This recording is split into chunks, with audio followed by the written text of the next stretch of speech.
for the broadcast of the championships and the third place matches. These are the 3A mats here in the 6 o'clock session. Broadcast over IHSA TV in cooperation with IllinoisMatmen.com. With Andre Morgan, I'm Rob Sherrill, and both matches are underway. We are starting at 160, and that means Brandon Lopez of Carl Sandburg against I'm blanking out. Oh, funny how that works. That would be Mitch Brozovic of Minooka, and the first takedown goes to Lopez. So Sandburg with the early 2-0 lead here. And then our third place match, of course, on mat 6, that is Barrington against Glen Bard North, and Barrington with the early 2-0 lead there. Yeah, if they're going off for the last bout, that would be for Sandburg, that'd be Brandon Lopez. Yes, Lopez is out there. He's wrestling Mitch Brozovic, and he has the first takedown, and it is 2-0. It is looking a little bit like Luke Miller bumping up to 160 pounds for Barrington.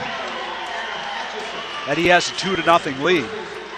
And that means that possibly Santoro will be coming next, so Barrington opening with a 1-2 punch down there, most likely.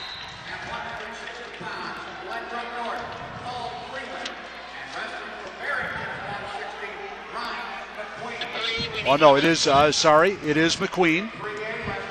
Looked like Miller a little bit. Too little, too small. So we have McQueen with the 2-0 lead.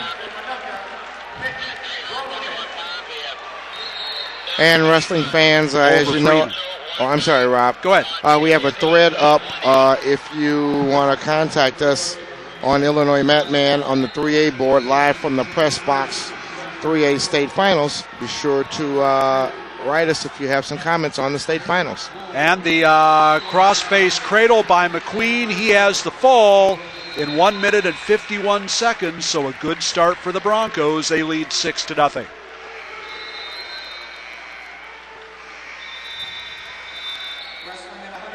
Dan Santoro, it looks like, will be next.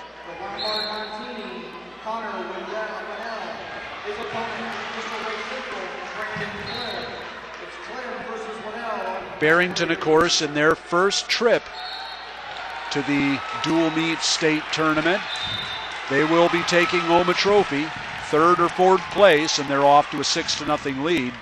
Now Brandon Lopez of Sandburg has another takedown, and he leads 5-2. We talked a little bit about this, Andre, about the fact that maybe this 160-pound start could be an advantage for Sandburg. Absolutely. I mean, they're putting themselves in a better position with the way their lineup is set up. They're solid at this point. So they have an opportunity to get a lead on Minooka and have Minooka chase them.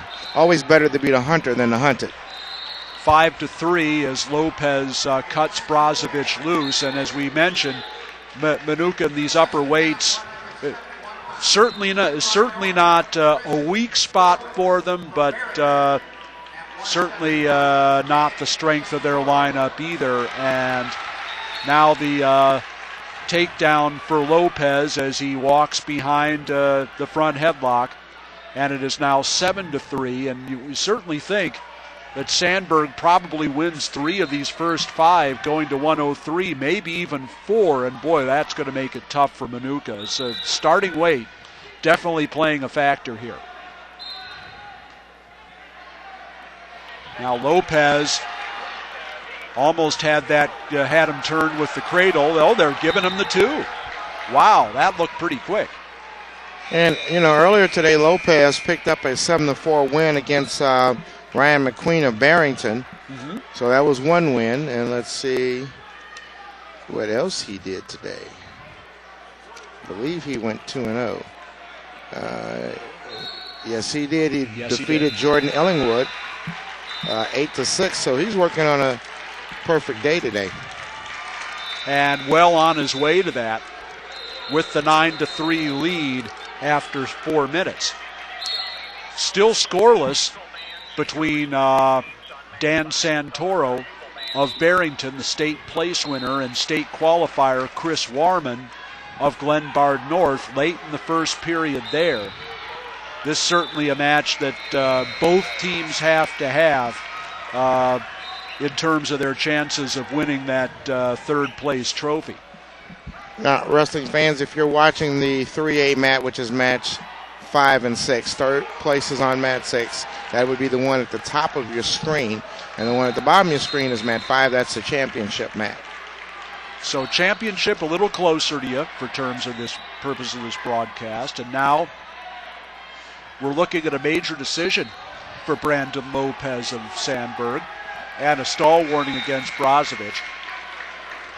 13-4 is his lead. And we're ticking down to a minute left here in the third period.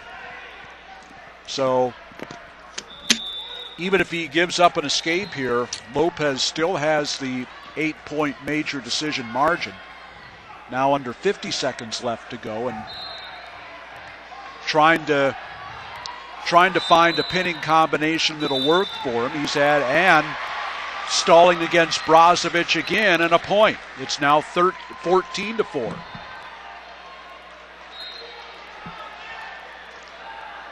Now under 30 seconds. Looks like Sandburg will be off to a good start here at 160 as Brandon Lopez looking possibly at a major.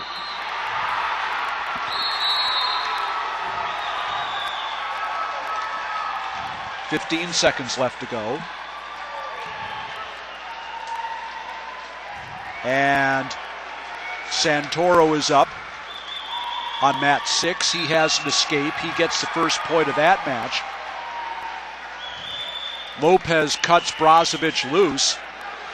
Brozovic has a good shot. Now would be the time to use it. But Lopez goes behind for the takedown and the 16-5 major decision.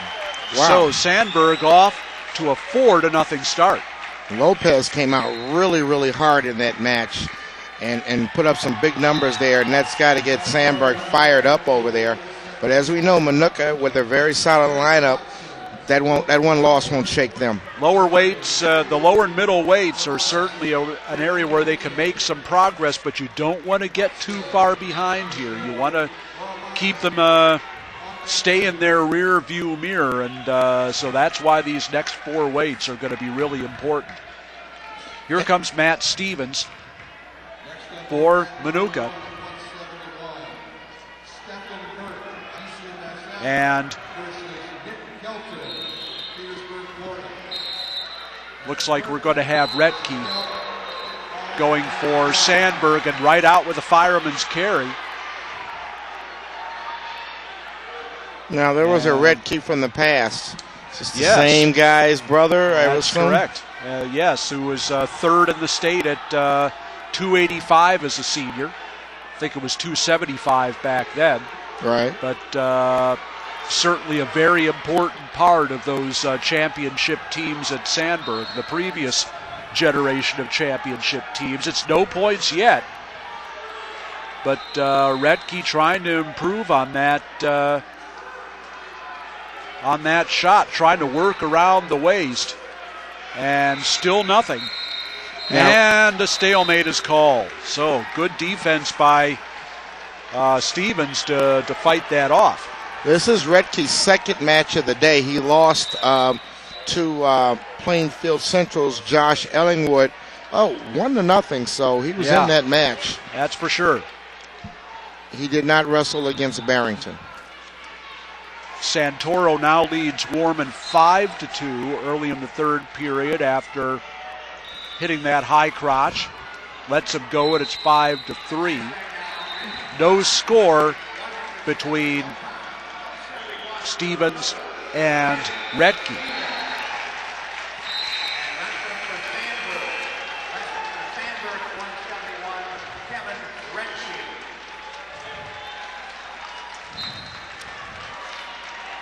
Let's see, looking ahead here. Sandburg lost the 89-pound match against Plainfield Central, and they won the 89-pound match against Barrington. So they're 1-1 in the next weight class. That matchup again favors Sandburg. It's Alazam against Josh Pilara, and it'll be interesting to see what Sandburg could get out of that. They'll certainly be the favorite. This is a match that you don't want to call any match this early a must-win, but I think it really is for Minooka. Every win in the state championship's a must-win.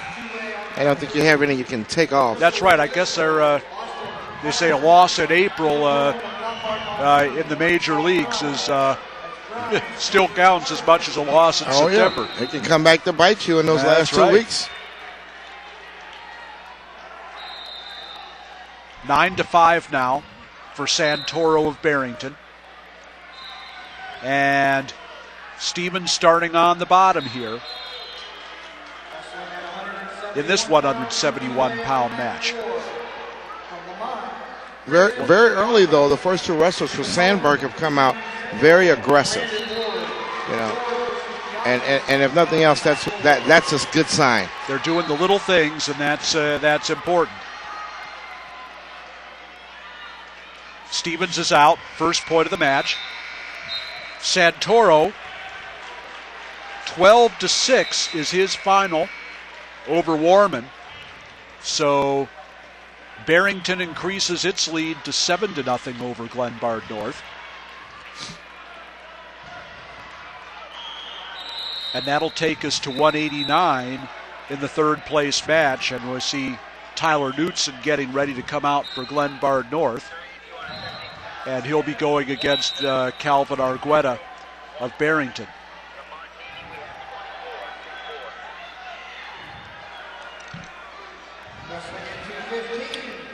I don't know if you noticed, Rob, they had a quick, brief recognition moment for Dave Ganaway. This is his last state tournament in wrestling that he'll be overseeing as assistant executive director. And just want to take a moment to say hats off to Dave. Never had any problems with Dave. He was always a great interview, great person for me to deal with. And I really wish him the best in the future. This is not an easy job that he had, dealing with these wrestling people, the baseball people, and the football people. I wouldn't wish that job on anyone, and the officials. I think dealing with the wrestling community is probably, I'm sure a lot of days he feels a lot of the time like he's herding cats. And I think he's done a great job with, under very difficult circumstances as it is with any, state series that's high profile like wrestling is in Illinois. And I'll add my salute to yours. A great job during his tenure by Dave Ganaway, and he will definitely be missed. First takedown in the third place, Matt. First two takedowns went to Calvin Argueta of Barrington. He leads 4-2. And 1-0 for Stevens of Minooka as we end the second period here. So now it'll be Retke's turn to take down.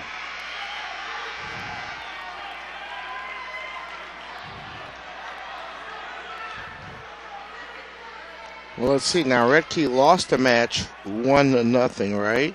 Right, to Josh Ellingwood. Don't want to lose two matches. Seems like ancient history now. Yeah, you don't want to lose two matches 1-0, and he should get his one right here. No. Stevens hanging on. Braves manages to avoid the locked hands call as he brings him down.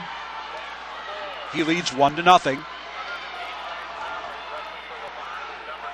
Brandon Lopez, the major decision, 16-5 in the opening match of this duel. So Sandburg off to the kind of start they wanted. It's 4-0.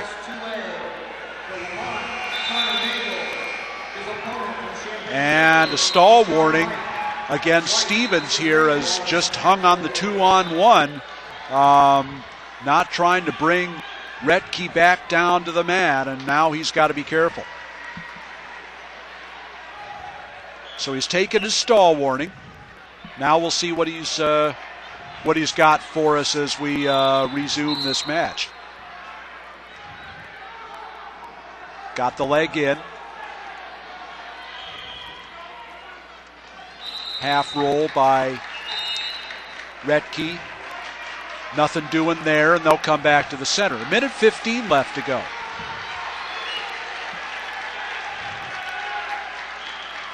Knudsen with a single on Argueta, who manages to get out of bounds and get a fresh start. Argueta leads 6-3 over there. Barrington with the 7-0 lead in the duel. The 9-0 lead in the duel, I should say.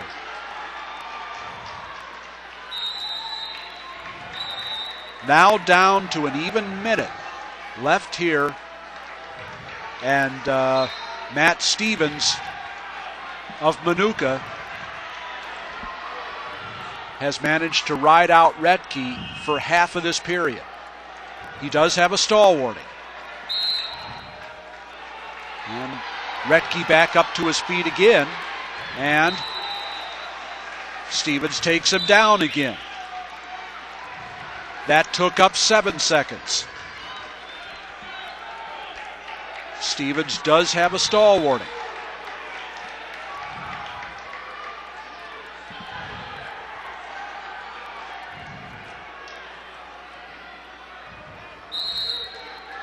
And right to his feet and out is Retke. So it is now 1-1. Next takedown wins, most likely, if we have one.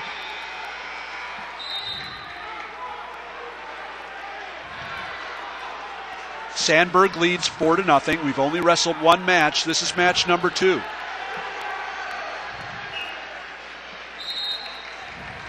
And nothing doing as they go off the edge. 27 seconds left in the third period, and it looks like we're going to overtime.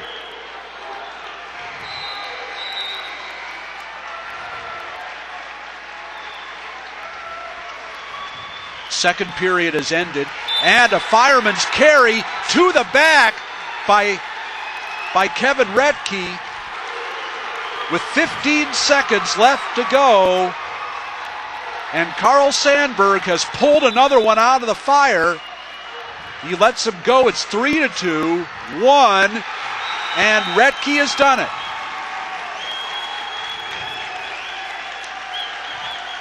Wow. Sandburg is something else at this point right here. They're having quite a tournament. Well, we said how advantageous 160 as a starting weight is for Sandburg, and they're well, I don't know if we're geniuses, but they're making us look like them. 2 wins right off the bat and a 7-0 lead, and Minooka's got to get the ship righted pretty soon. That's a big takedown in the final 15 seconds by Retke to get a big 3 points. A match Minooka definitely needed. And now we go to 189, and this is Alazam against Pilara. Okay, 189. Sandburg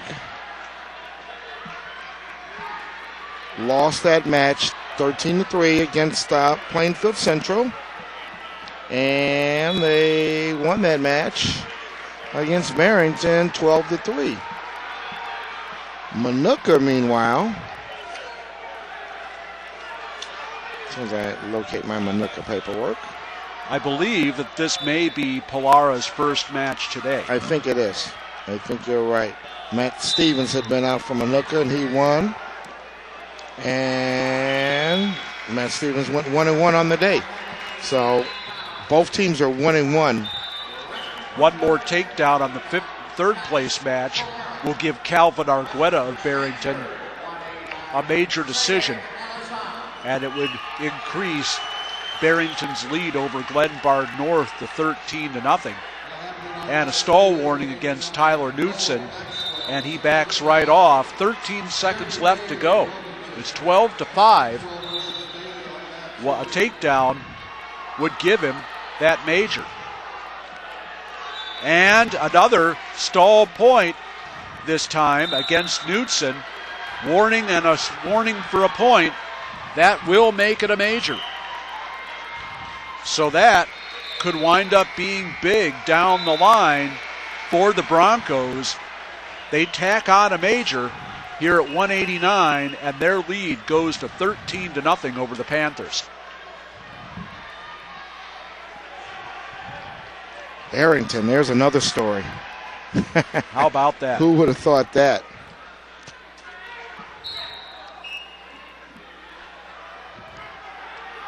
Now back on the championship match.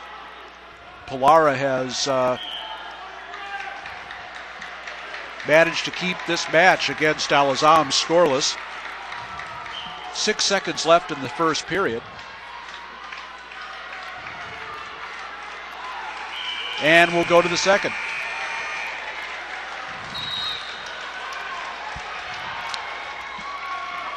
Alazam has the choice. He'll start down.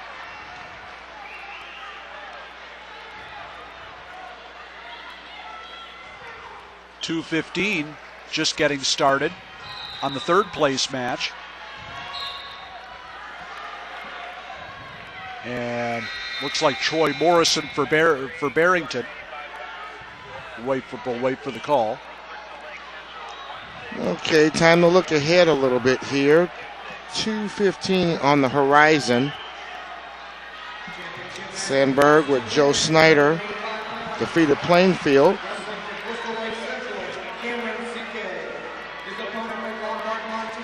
The takedown for Glenbard North.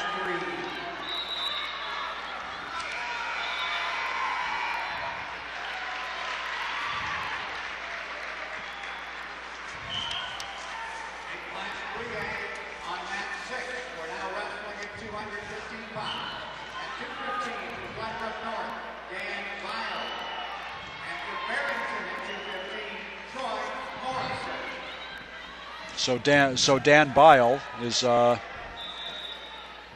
there. He got the takedown. He leads 2-0.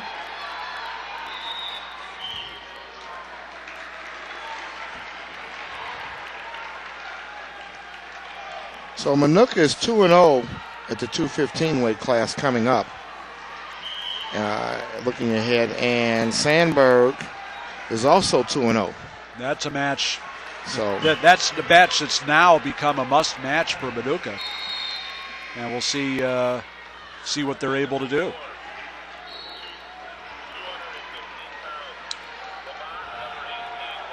Alazam has the escape here in the second period and the 1-0 lead. Now wrestling at 215 on mat 4, class 2A for Lamont, Brad Ewer. First period on mat 6 ends with Bile up 2-0. They'll go to the second period. Glenbard North still trying to get on the scoreboard. And shot from a long way away. Pilara got caught out left field there. And now Alazam with a reshot. Not able to finish though. Had the head. Dropped down to the single. As so many of these Sandburg wrestlers do. they all do that. And that's good technique, actually. Oh, yeah. I like that. That's one of the things they were talking about up in the lounge. Every one of their kids does the same thing. Been a very coachable team.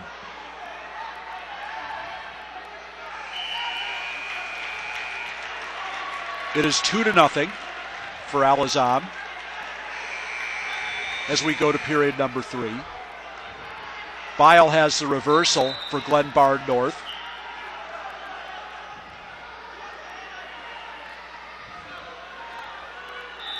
He leads 4-0, and we have what looks like maybe blood time over there. The escape for Pilara makes it 2-1. Still the lead for Syed Alazam of Carl Sandburg, and grabs the double underhooks, takes him out of bounds. Can improve on it. Minute 32 left to go.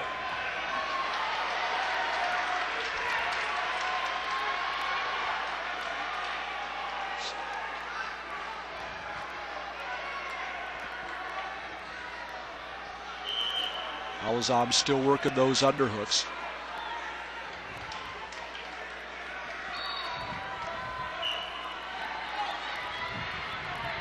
You're watching as Pilara tried a leg shot, then a headlock. You're watching the IHSA dual meet state championships and third place matches. This is the 3A broadcast from U.S. Cellular Coliseum in Bloomington, and a pin or a cradle attempt here by Bile, and he's got Morrison in a lot of trouble here, and there he's got a fall. So Glenbard North is on the board with the fall by Dan Bile at 215 pounds. It is now Barrington 13, Glenbard North 6. And it looks like Ryan Donahoe is next for the Panthers. He'll go against Aaron Castagna.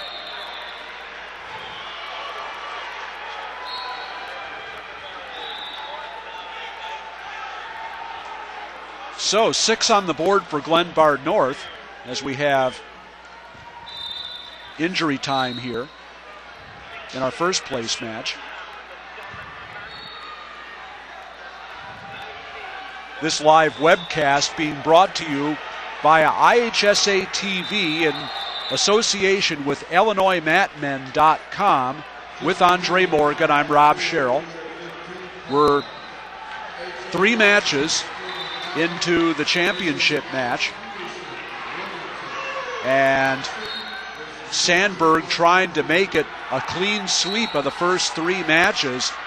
The number 2 Eagles against number 1 Minooka.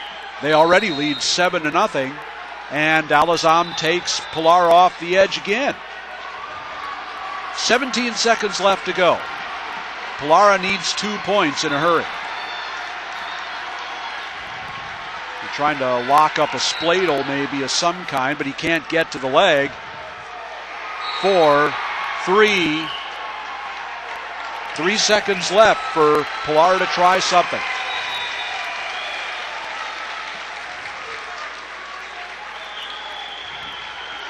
And in on the leg. Should have tried that a little sooner. Alazam hangs on 2-1. And Sandburg has won the first 3 matches. And they lead 10-0.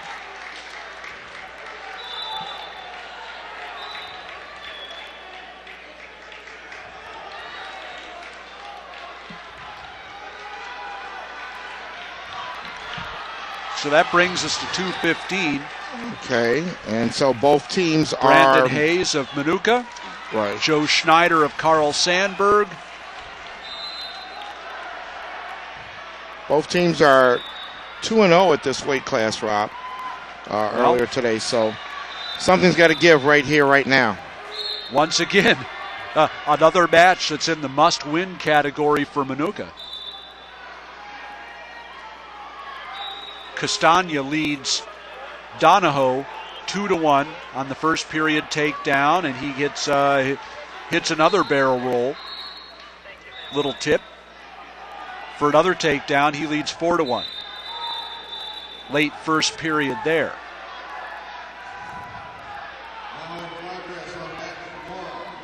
You know, Andre, if the final score gets out of hand, not saying that's going to happen, but if it does, people are going to look at that and say, wow, what a blowout that was. And I think we all know it's going to be anything but. It was, it was tight, surgical precision matches.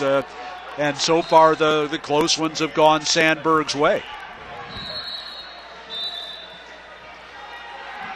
Well,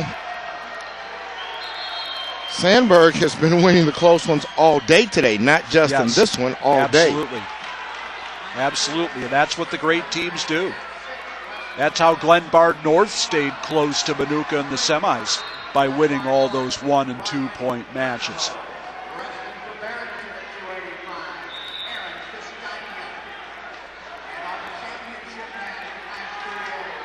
Four to 2 the score for Castagna, and he hits that little tip again. Well, they haven't given the takedown. Looked like he was going to have it. And late in the first period here between Schneider and Hayes, no score.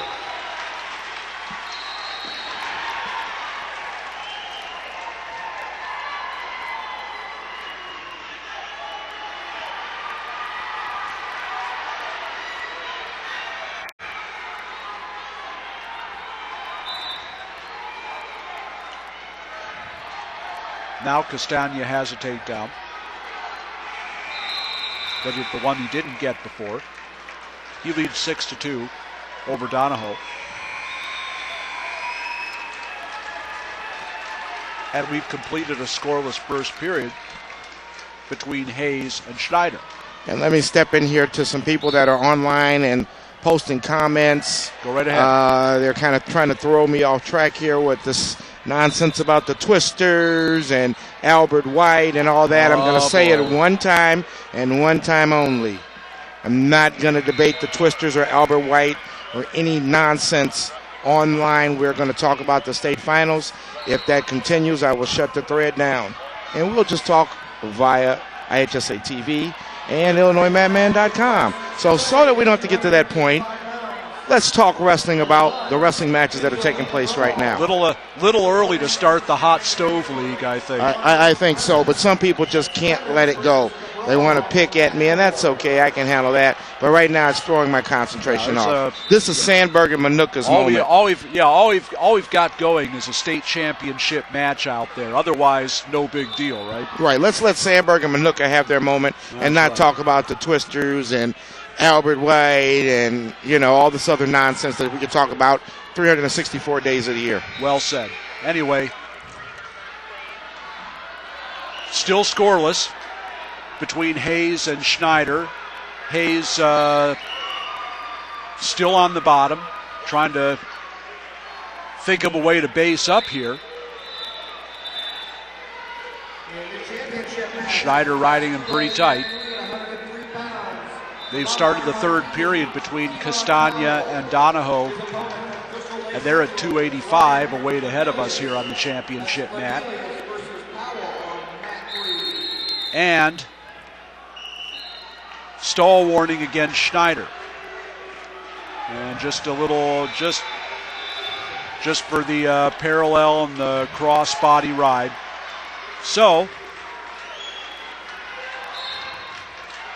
Hayes is up to his feet, and he breaks the hands, but Schneider hangs on the leg. See if he can bring him back down. He cannot, and he is out. With 11 seconds left in the second period, the stall call against Schneider re-energized Hayes, and he's out for a point. Answer to Rebel. He wants to know if we have the guys' urine, school, and record.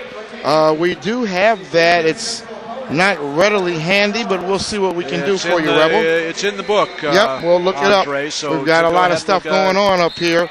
Plus, I got to answer stuff online, but let me see what I can do here. Neither of these guys did make it to the state tournament this year. Of course, that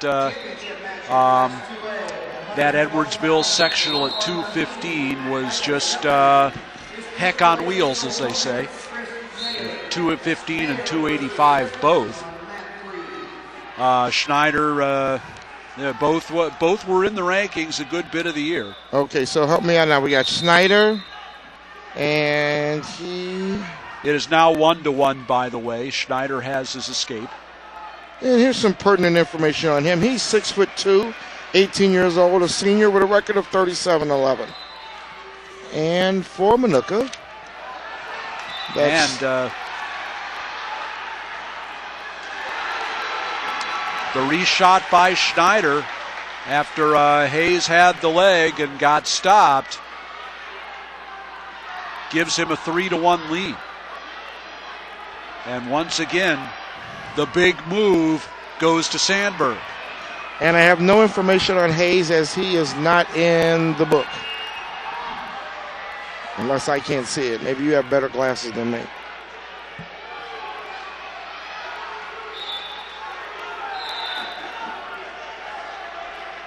Why would he not be in the book? Hayes is 24-8. Where'd you find that at?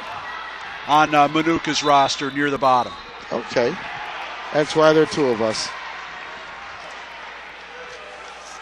Now, as I look ahead to the 103 matches, try to see how Minooka can get back into this thing before it gets away from them.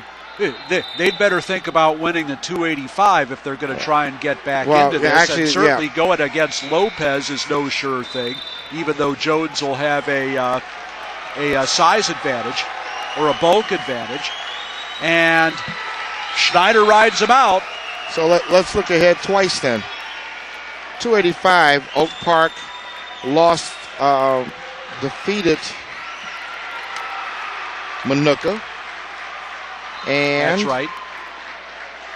Minooka won with Cody Jones at 285 against Glenbard North. Well, you see a pattern here: 3-2 at 171, 2-1 at 189, 3-1 at 215.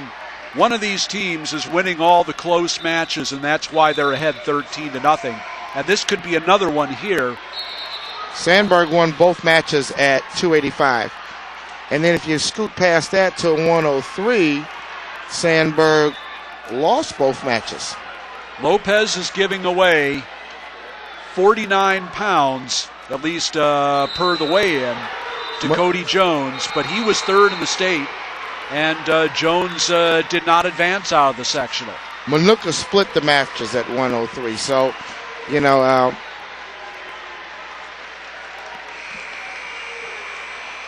So this, another big swing match. And another must-win situation for Minooka. According to McKilben, Sandburg needs to win these upper weights. Minooka can give up to 12 points, 160 to 285, and still have a good chance. That's Mac Bolin, Oak Park expert. An astute observation there by Mac.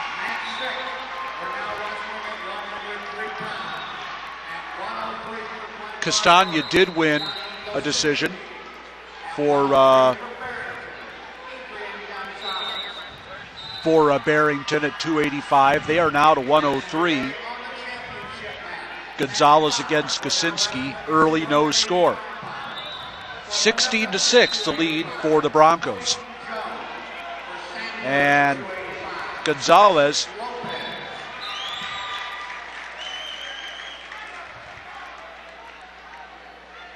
comes behind and gets a takedown with the barrel roll. And now he's going to run over that half. But no points.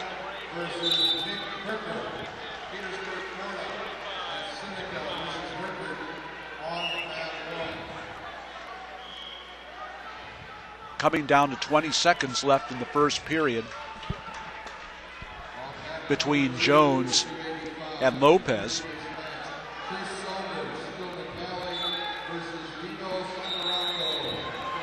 Lopez weighed in at only 228 pounds. He relies on his quickness.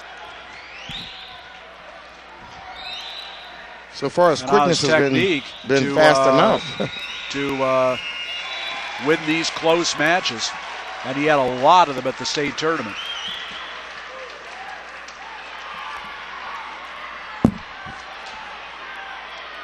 Now he placed what at state? He finished third. So that's considered a couple of with back-to-back 3-1 wins to close it out. So he's never going to be a heavyweight that scores a lot of points, but he's very hard to score on, as we know.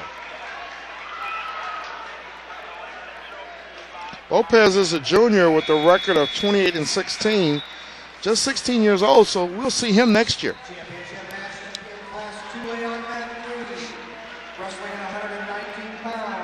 Gonzalez will start down in the second period, and he is ahead 2-0 over John Kaczynski of Glenbard North.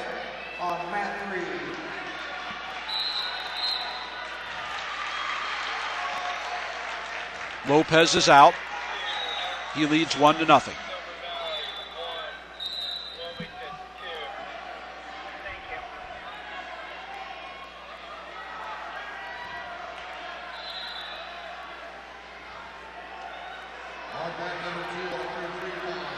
Not a lot of emotion going on right now on either bench in the championship match.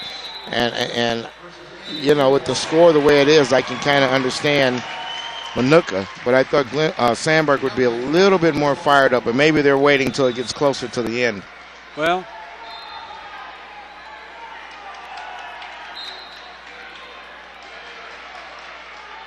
and then again, Sandburg. Hard to be high. Get fired up sometimes over 2-1 and 3-2 matches. Not a whole lot of action. Yeah, you've put in a lot of work and haven't got a lot of bonus out of the deal. And two pins could wipe away all the work you've done so far. Because we all know it's pins that fire people up. Oh, yeah. Still a nice crowd in here, especially on this side of the U.S. Cellular Coliseum. 35 seconds left in the second period now. His opponent from Lombard Montini, Ryan Dix. Dix versus Malou on mat 3. Still 1-0 on the escape at the start of the period for Chris Lopez of Sandburg. The Eagles lead 13-0. And they could possibly sweep these first 5 matches and really put Minooka in a hole. We knew that the starting weight of 160 really favored Sandburg, where I don't know if we knew it would favor them this much. It's now 5-0 for Adrian Gonzalez, the state place winner from Barrington. 40 seconds left in the second period there. And Barrington already ahead 16-6. Looks like the Broncos are going to add to their lead.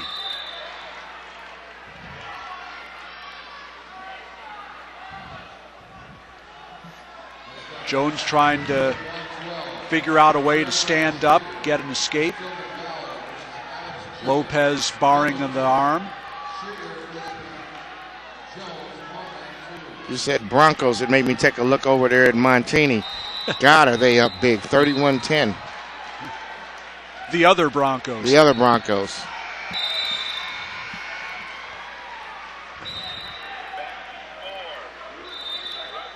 Jones trying to figure out a way to base up here.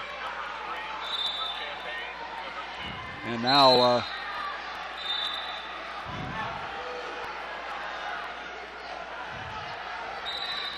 Lopez. It's a tough ride right there, though. Yeah, out to the side to avoid the stalling call. And 51 seconds left in the third period. They'll go off the mat. Jones has been ridden for over a minute and hasn't been able to base up.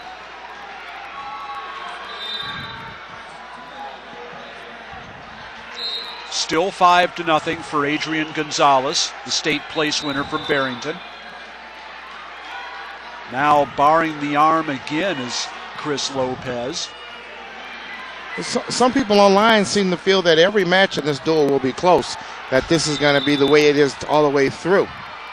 Well, I think the vast majority of them are probably going to be that way. That's the style these two teams wrestle. And now we're down to 28 seconds. 8 matches to go. 8.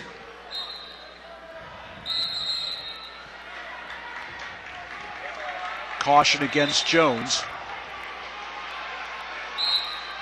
And once again, Lopez stops his first move, and once again, Jones has to figure out a way to base up.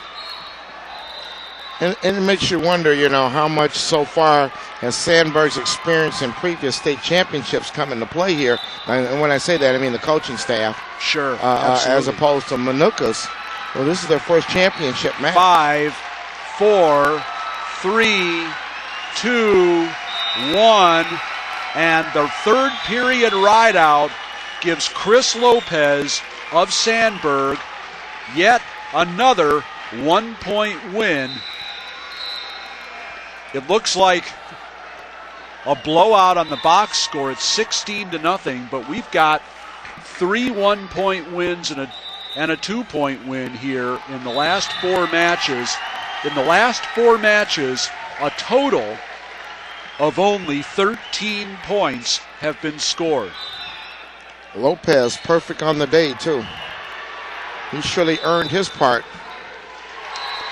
Now, here we go up to 103. Here we go to 103.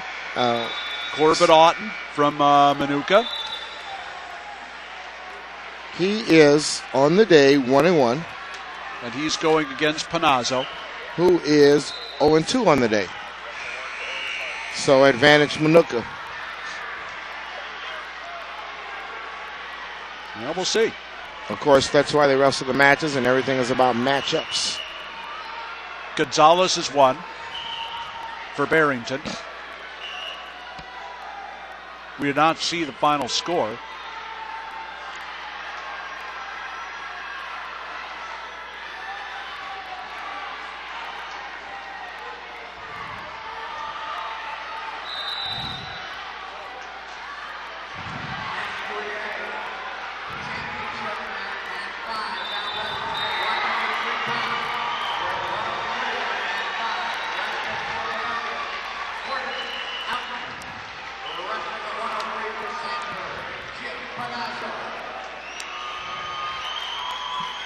No score yet between Otten and Panazzo.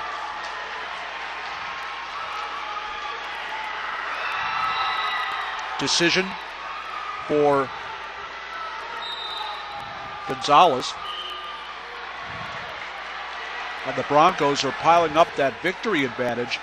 They've won 5 out of 6. They lead 19-6 over Glenbard North, with Brian Gonzalez, the state qualifier for the Panthers, going up against Jared Parvenir.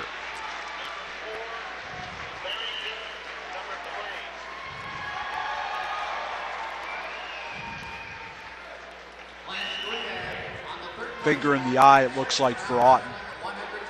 43 seconds left in the first period, and still scoreless. Just 13 points were scored combined in the 4 matches, 171, 189, 215, 285.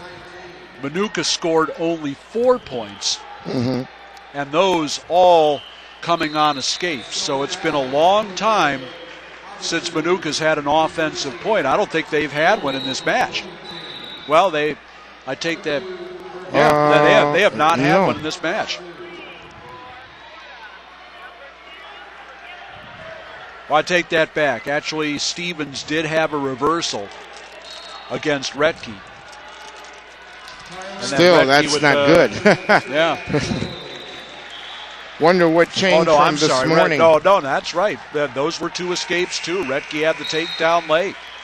Escapes, all that Minooka has had through 5 matches. Well, if you think about it, Sandburg came out very, very aggressive from the first match on, and that set the tone so far. Yes. And you never know what a win might do for Minooka, but right now, first they got to score a point. First they got to get a lead. Well, they got time. You know, the duel is definitely not over. No, absolutely not. But boy, they got to start now. And Otten on the bottom. He hasn't been able to get out either so far.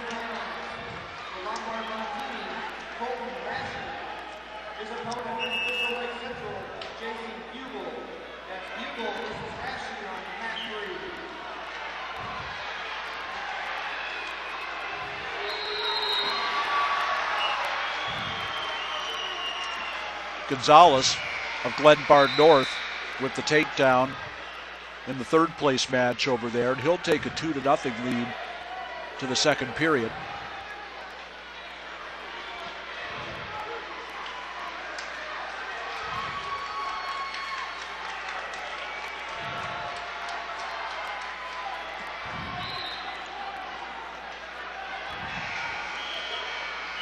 And Auten having the same problem here at 103 that Cody Jones had at 285. Not able to base up.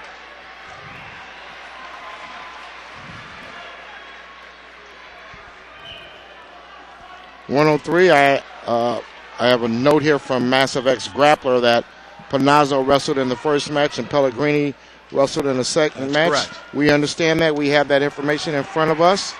But anyway it goes, Sandburg didn't win a match at 103 today. Right. Regardless of who they put out there. We have a breakdown of all the matches and who wrestled them and the scores in front of us. Two different wrestlers, same result.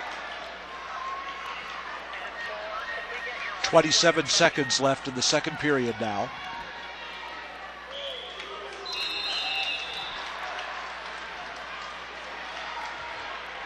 Rebel with a good point here on the line. Whoever wins 8 matches will win it. Advantage Sandburg. May have a point there. They're close. You know. Somehow I think Sandburg is on track to get to 8 a little sooner. Yeah, and I think that's what he means by that. Right now they're headed that way. It's really hard to win 8 matches and lose a dual meet. So it happens, but it's really hard to do. Especially in a match like this, where every match is close and down to the wire. And once again, a second period ride out for Sandburg. This time in the second period. And he'll take down as we go to the third. Well, this would not be the time to get a penalty point in duels like this where it's very, very close. You want to keep your cool. And well, it would be interesting to see what happens here. Of course, Panazzo was allowed to just ride, and you would think Auten would be just allowed to ride too if it comes to that. Do see a little more activity on the part of Panazzo. Now Auten with the cross body. If we look ahead to 112, Sandburg, Mitch Cook, he won. And now Auten with a power half here. No points, and he gives it up, and he gives up the reversal as well. Looking ahead to 112, Rob, they are split. Sandburg is split on the wins. 1-1. I don't know how you could read much into that. 2-0, the lead now for Jim Panazzo of Sandburg. Minooka also in the 112 matches today are split. So not a lot of info to read into that other than they'll have to wrestle this one. I think the only thing you can read into it is going to be a 3-point match either way.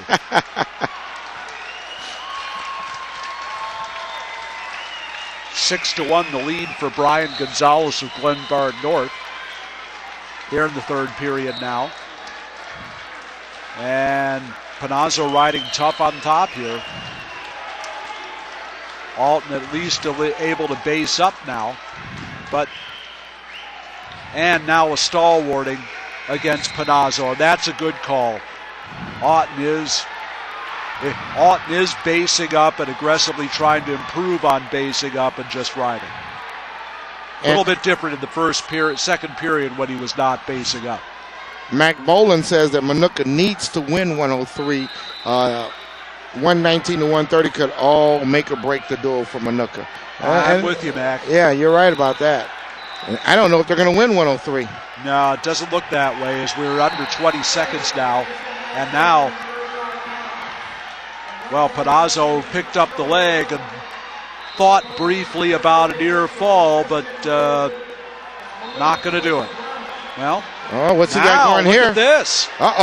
The first offensive points of the match. He gets near fall points here. With 4 seconds left, go to Corbin Auten of Minooka, and we got to go to overtime. And that's what happens when you get sloppy. this could be a momentum swing if Auten is able to get the takedown, and he's almost able to spin behind. So Panazzo let an opportunity slip away there in the final 4 seconds of regulation. The first offensive points of this entire dual meet for Minooka come with 4 seconds left in the 6th match, and they take us to overtime. Wow. What a shame. He had this thing wrapped up, so he thought. He can't relax. This is the state championship. Auten pressing the issue a little bit. Almost got the corner turned on him, but he's able to whizzer out of that. Now under 10 seconds left in the first overtime period, and they go off the edge with 4 seconds left. So we're going to have a coin flip pretty soon.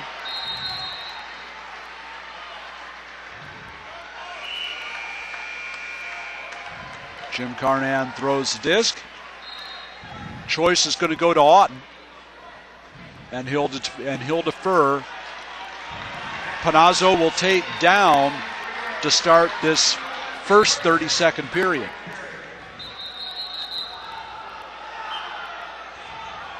Gonzalez won a major over Parvenmir. Here come the boots here. Oh, this could be huge. Sandburg's going to come out on top. Guy to finish need to pop his head out. Yep. But Auten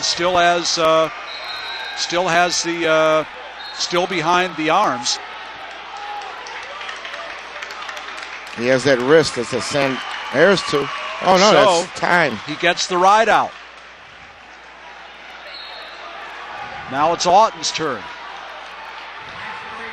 He has not been able to get off the bottom except for 4 seconds in this match. Right. He got off when he needed to. Now let's see how close he cuts it this time. Panazzo does have a stall warning. Down to 20 seconds. He's working here, though. Oh, there's a suck back. Almost hit the suck back. Missed Not able to get beyond the 90 degrees. Now down to 10 seconds. And almost locked hands on Panazzo, but he will get the ride out. And the choice goes to Panazzo. Oh, he almost signaled the wrong thing. Yeah. Whoa. That would have been huge. His coach has signaled one thing, he signaled something else. They got to correct it. Some officials won't let you make that change once they see it. They caught a break there. Uh-oh. So Auten is up. There's that drop to the hangs on. Remember, Panazzo has a stall warning. It's going to be one loss of control coming up. Yes, and he broke the lock, and Auten wins it. So 3-2 in the ultimate tiebreaker, and it took Minooka going 6.5 minutes just to get a decision. But the Indians have it, and it's now 16-3. That could be a momentum builder, as you said, because that was a match that Sandburg should have won and had won. Yeah, absolutely. But what will have to happen for Minooka is they're going to need a win. They're going to follow up a win with the win. Here comes Leo Rudiger for Minooka. He'll go against Nick Cook of Sandburg. And Leo today has split with a win against Oak Park and a loss against Glenbard North. Second period just underway between Barrington and Glenbard North. And Conor Menina of Barrington is starting on top against Wade Hazard. Scoreless first period there.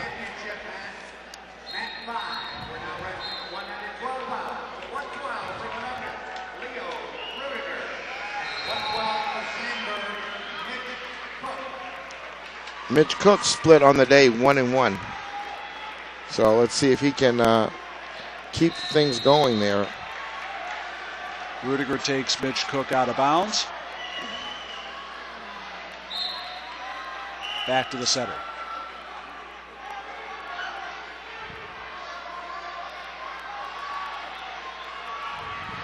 (16-3) the score for Sandburg.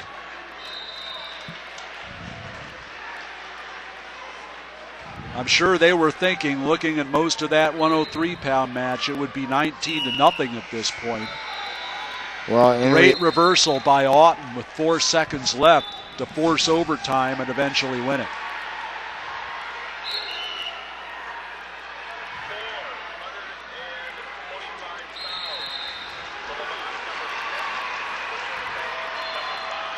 .50 seconds left in the first period. To this moment, those are still the only offensive points that Minooka has scored in 6 matches in this dual meet. Now, does that speak volumes about Sandburg's defensive wrestling, or is that Minooka's lack of offense, or is it both? Well,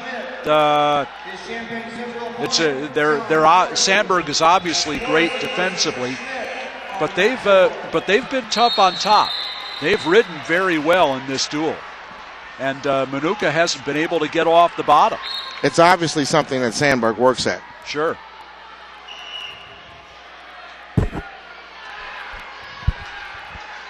And you got to wonder how much of that is the Eric Siebert influence.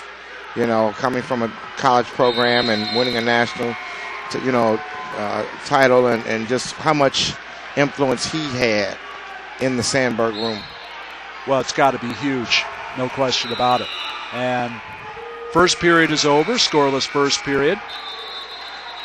Cook defers in a 0-0 match. Interesting decision. Rudiger will take down. We just had a match that went to an ultimate tiebreaker. I have to wonder whether that's going to wind up being a good decision or not. Just remember, online they said all the matches would be close. So far, they're right. As it should be in the state championship. Oh, sure.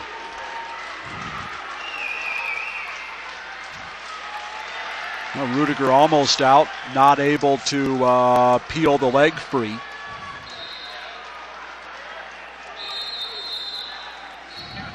I'm quite sure what he was trying to do there, Cook, with the little flip over. He maintained control by locking on to that leg, and I think back to a fresh start. Cook throws the leg in again and unable to lock them. And he still has the front headlock, still no change in control.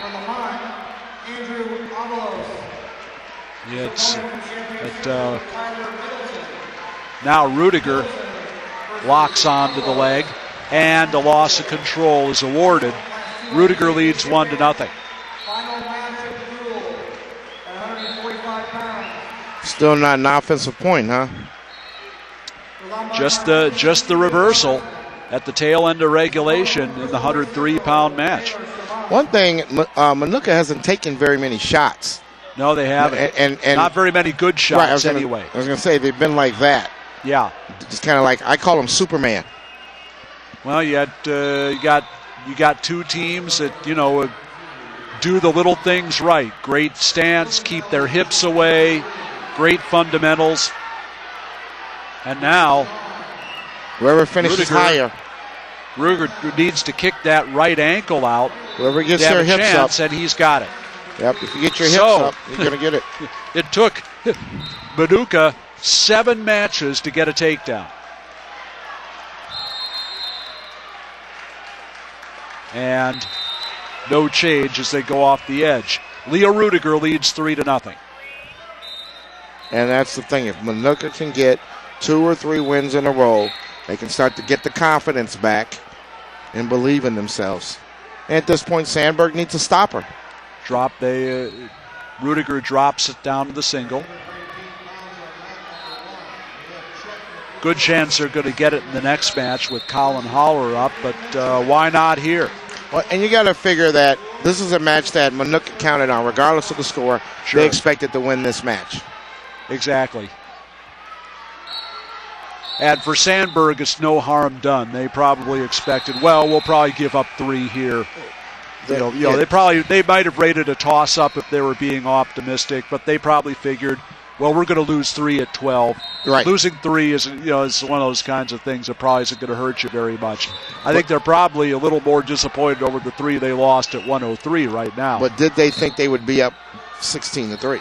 No. Now that's probably not. I'd love to have Coach Siebert's notes, his mock lineup. Exactly.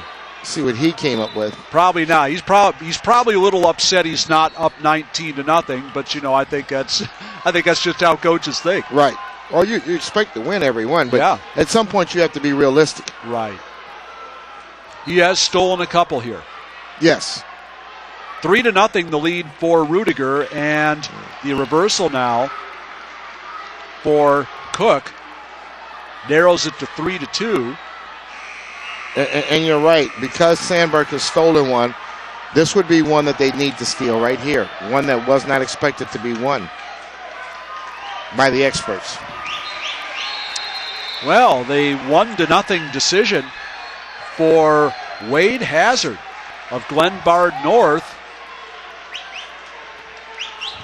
keeps the Panthers on the move. It's now 19-13. We got a guy underneath us that's just throwing food away to people for free. He's just tossing hot dogs and brats and drinks, I like that. Pretzels. Send a few our way. Yeah. Must be some overstock from the concession stand. Oh, it's pretzels. That's what he's throwing. No, he threw some hot dogs. Oh, did he really? Yeah. Wow. That'll make the place popular. Oh, yeah. That means the concession stand is now closed. That's right. Okay, well.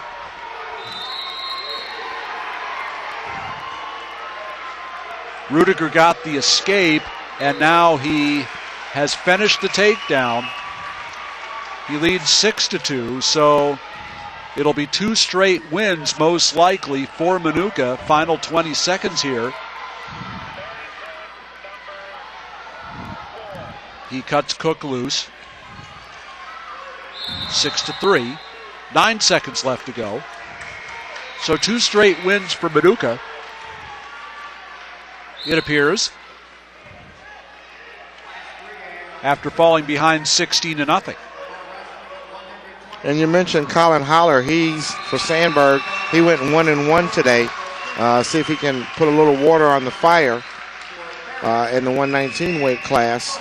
And Jake DeClerc, if he comes back out, he's perfect on the day for Minooka. So Holler and DeClerc coming up at 119. We're also just started in the 125-pound match in the third place mat, and it's all Joe Kosinski so far. 6-2, and he had the power half, and now he's gone to the cement job and the fall. That match is tied. How about that? So in 3 minutes and 20 seconds, Joe Kosinski of Glenbard North will complete an undefeated season with that fall. 3 minutes, 20 seconds. Glenbard North has jumped back in this duel, 19-13. It's actually now tied. Is that, oh, okay, they haven't put the 6 points up yet? Right. Okay, well. They have tied it. Then they're really in it. So he pins Wiseman. And now we go to 130.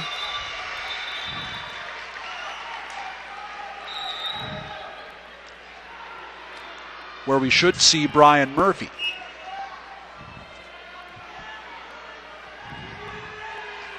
Yeah, although they're thinking about it. No, it looks like Murphy is going to go up.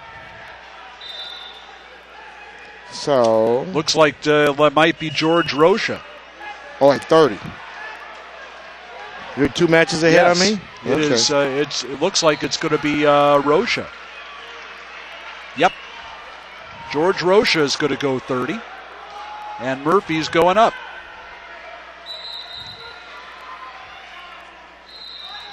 And there hasn't been a lot of jockeying in this duel so far, so it's time for the coaches to coach. It's nice recovery by Glenbard North.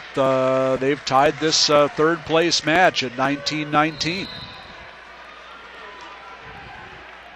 2 takedowns by Colin Holler here. 5th in the state. And speaking of Holler, let's 20 seconds left in the first period. Let's look up Holler's numbers here. Holler made the all-tournament team at the Clash up in Minnesota after scoring a victory over Dakota Traum of Apple Valley, who was a state champion last year in Minnesota.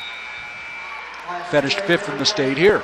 And Holler, a freshman, got him at 14 years old, so he's a young guy. Doesn't even have a mustache, Rob. 39-7. 4-1 is the lead for Colin Holler as we go to the second period. He'll start down. Up on his feet. Nice switch. Hitting the switch, trying to hit the switch. Well, he's got it. And now he's got it. Nice explosiveness by Holler there. That's how you hit a switch. Yeah. That's how you hit one. Little explosiveness off the bottom. 6-1 is the score. And just want to remind everybody, this is IHSA TV in conjunction with IllinoisMatmen.com. He's Rob Sherrill. I'm Andre Morgan. And we are bringing you the IHSA Dual Team State Final. Should you want to send us a note, drop us a line, go to Illinois Matman, the 3A board, and you'll see live feed live from the press box, AAA. And just drop it in right there. Make sure it's related to what's going on the mat right now. And we'll see if we can help you out. This, of course, the Class 3A broadcast that you're watching here. We have Kevin and Danny Burke doing the 2A broadcast, and Flashy and Thad Book doing the A broadcast, and I know they're doing great jobs as well. So wherever you go here at the U.S. Cellular Coliseum, you're going to see some great wrestling and described very well. Now, more back points coming for Colin Holler of Sandburg, and no, they decided didn't quite get the 2 count, but he's ahead 8-2. And a little message for Kathy Schultz. She wants to know the score on Glenbard North. It's 19-19. Barrington right there with the gold dot. They're at 1:30 right now, and it's George Rocha of Glenbard North inserted into the lineup, and he's going against Adriani. And Adriani on top to start the second period. That match is scoreless, and he's going to try and work for a ride out.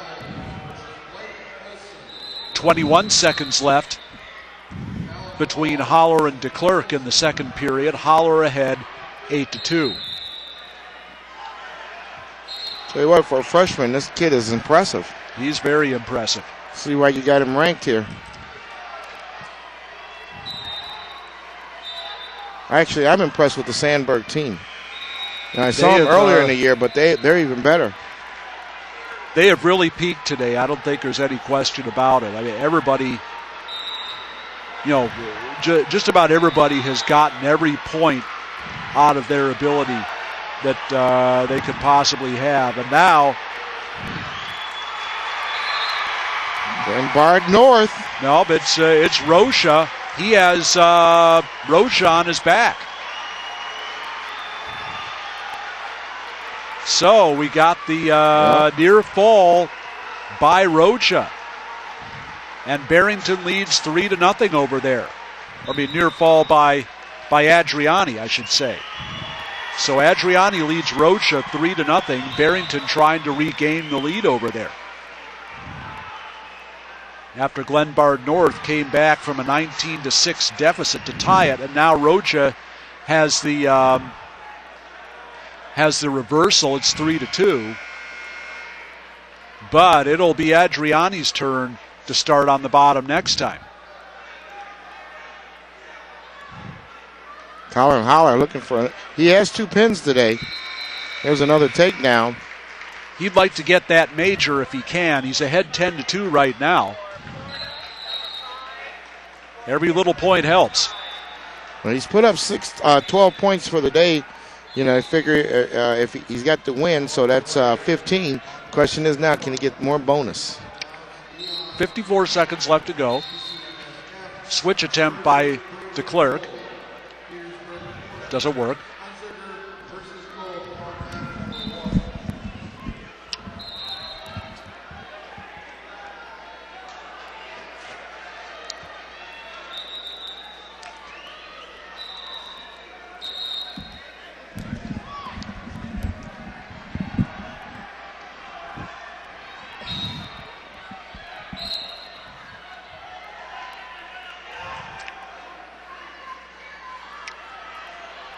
Still 3-2. There's the tilt. And 2 more for Holler. Those were 2 quick swipes, man. No kidding.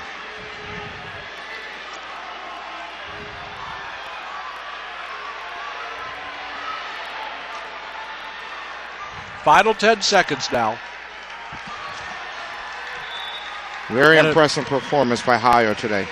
And it's going to be a 12-2 major decision for Colin Holler of Sandburg.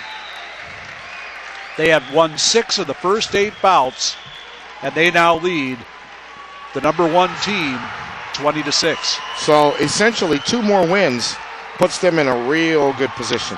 As you said, it's really hard good to lose if you win 8 bouts. It's possible, but I wouldn't bet against it. And, wow, what a reversal here. Rocha picks up the fall. Sandburg's got the gold dot flag out. I'm sorry, not Sandburg, but Glenbard North got the gold dot flag out. Back-to-back falls for Glenbard North from Joey Gosinski and George Rocha. And now here comes Murphy. And one of my old friends is asking what weight we started at today. He just got logged on. Arendano, we started at 160 in this match. Earlier today we started at 145 and then 152. And we started at 160. And also I just was informed that Sandburg swim team finished 8th in state. I guess that was today. Okay. Best place in the history of Carl Sandburg. Cool. So good for them. I guess it's going to be a banner day for the Eagles. That's for sure. Going to be hanging some things up in the rafters come Monday. Takedown for Brian Murphy of Glenbard North. They've scored 19 unanswered points over there. I'll tell you what, Sandburg just come out ready to wrestle. Look at the physicalness of this. And we got the takedown for Fishback. This is Nick Fishback. He's going against Bobby Zabel.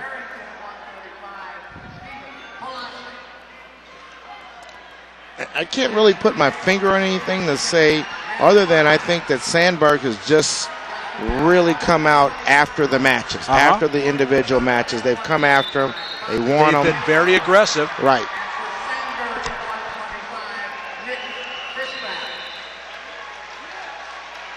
I think they wanted them, and they're getting the matches that they want, other than the one where they gave up the points with 4 seconds left. Yeah, that's... Other than that, it could have been a classic performance so far. Yeah, I think once it's over, Eric might still be thinking about that one at 103 that got away. But still, other than that, wow, what a performance. And a lot of people consider Sandburg the best team of the last decade. I mean, when you look at all the individual champions, they were the dominant team in that decade. But that was a team, a dominant team filled with individual stars. Right. This is a dominant team filled with role players, and they're looking just as dominant. Right. They're starting out the new decade outright if they win the state title. Mm-hmm. 5-0 the lead now for Brian Murphy of Glenbard North. Really weird to be doing a state finals in the big class system, and you're not talking about a Marist, a Mount Carmel or Providence. None of the private school powerhouses. They're all at home watching it on IHSA TV like everybody else, I'm sure. Some people might say we should be watching Montini, but that's okay. That's another discussion for another time. Yeah. Another discussion that's been discussed a lot already. Well, knowing Montini, they would have no problem wrestling Sandburg. They'd be willing to do it, or whoever, or Minooka. I think they would too. Anyway, it's 2-0 for Nick Fishback. We are early in the second period.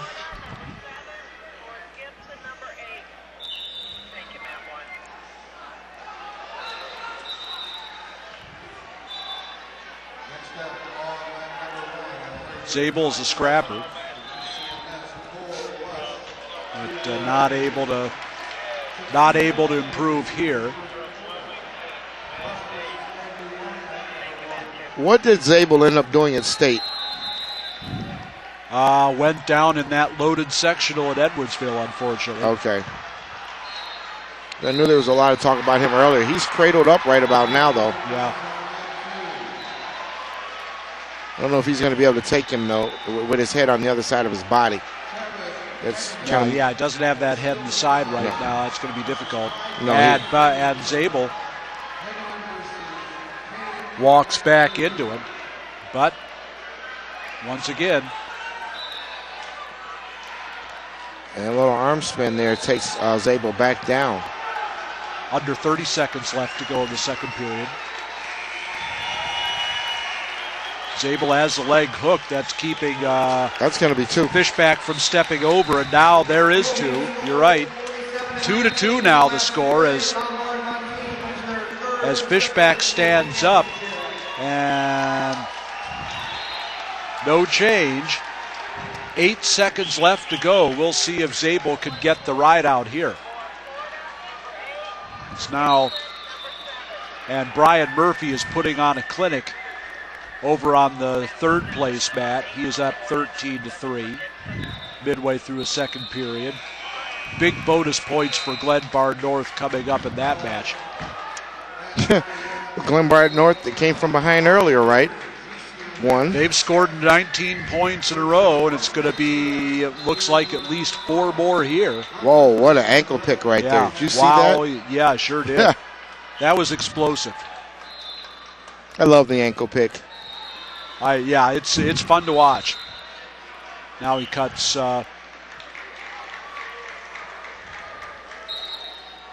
Pulasic loose. It's 15-4.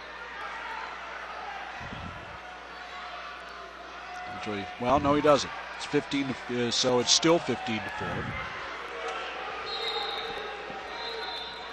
Zabel did get the second period ride out, and he's starting the third period on top. And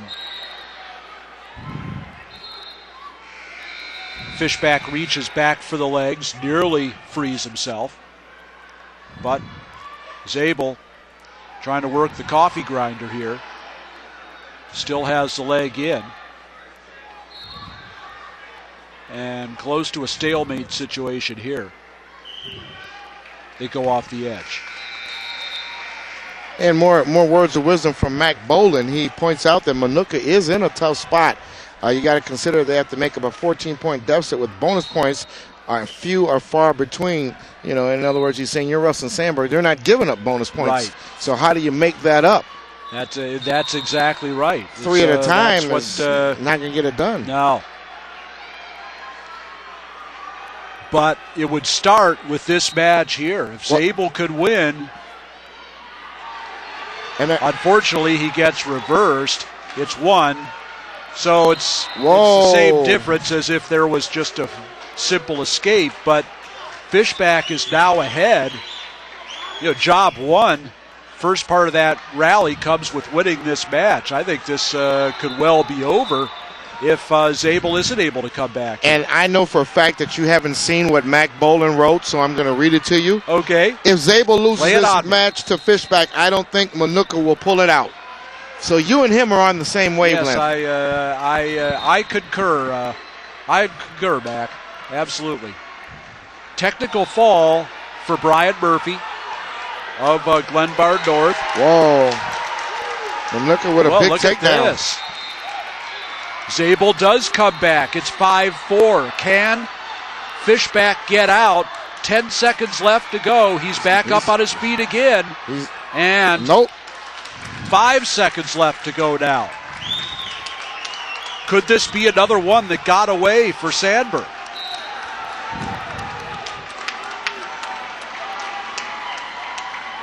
Four, 3, 2, 1, and Minooka has come back to win another one. So that's 2 matches that, with under 10 seconds, that were won but lost by Sandburg. Exactly. So that those two feel like they hurt right now. We'll just have to see where they counted on. What the final outcome looks like.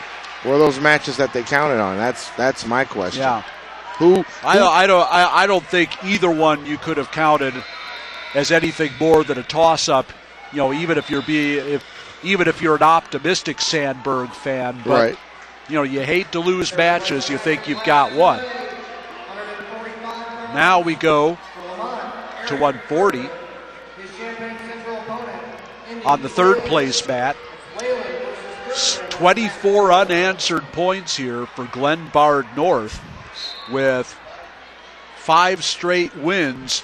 That includes 2 pins, a technical fall, and a major decision. But now Dakota Wapitish of Barrington gets the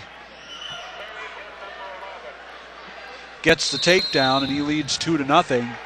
And we have the hero of the Leiden duel, Mario Rodriguez of Glenbard North, going. So Wapitish with the early 2-0 lead, and he's got a Turk liked up, but can he bring him back on the mat? And how about this? Barrington is right back in it with a minute 13 fall by Wapitish. And Montini has wrapped up the 2A championship, Rob, 47-19. My goodness. Bring another bracket board over to Lombard for those guys. So, Barrington ends that 5-match Glenbard North winning streak with an exclamation point, a fast fall for Wapitish. So, Barrington is still in it. They win it with 2 wins in these last 2 matches.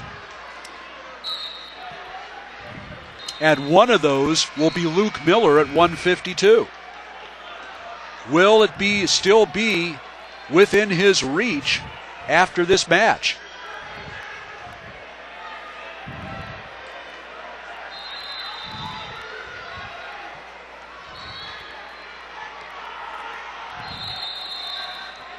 And don't forget, wrestling fans, we still got a little bit more wrestling to go here. So if you want to write to both myself or Rob Sher, we're on the 3A message board under live from Press Row. Get a chance to comment still on the state title. We are, of course, now at 130. And it's Dan Argueta of Sandburg almost with the takedown there against Blake Montella. So that gives us, 3 more matches to go, because we're going to go up to, we're going up to 60, right? Right. So 4 more matches. 52, yeah. Yep. So,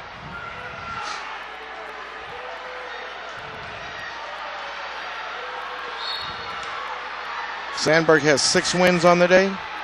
They do. And 2 that got away. That's right. I still feel like they're in control of this, though. I don't know why. It does have that feel. Yeah. Even though, because bonus points, regardless of who you are going to be really hard to come by.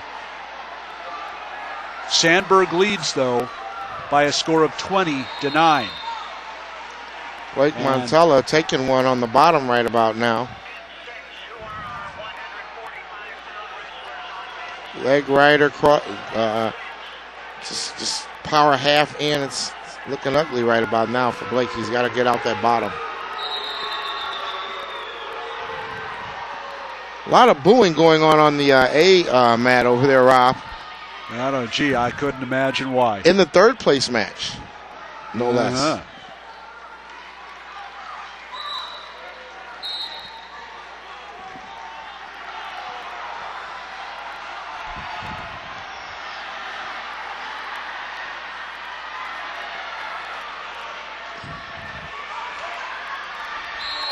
Out of bounds. So Argueta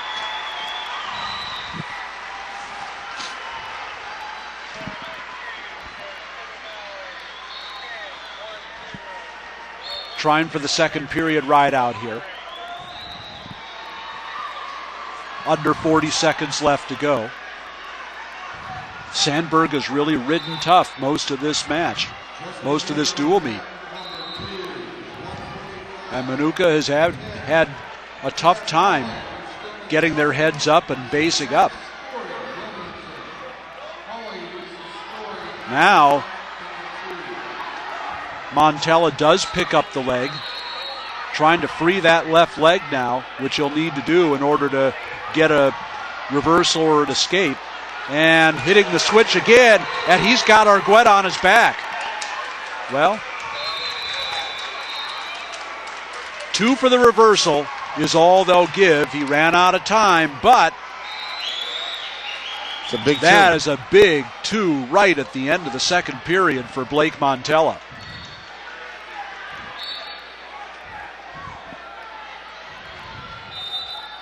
Argueta will start the third period on the bottom, and he's out. So the fact that reversal took place right at the end of the period is the difference right now.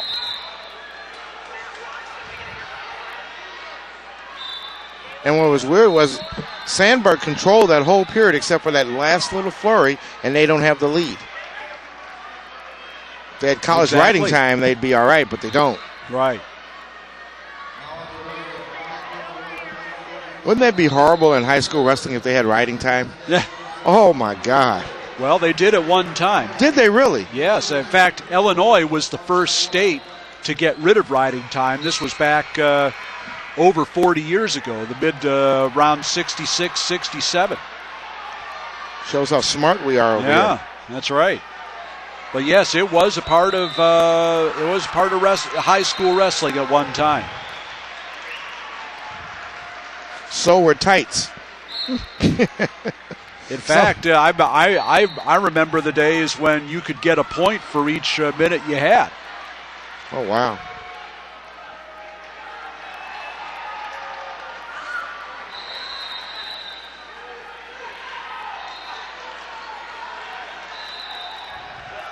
You know, when I watch the Sandburg team, oh, that's going to be 2 right there. If he comes around that waist. No, he didn't not come. Yet. Now it is. We're switched off to the double, and it's 2. And Montella continued to wrestle there. Wasn't satisfied, didn't wait on the ref, just kept wrestling and was rewarded. So it's now 4-1 for Blake Montella.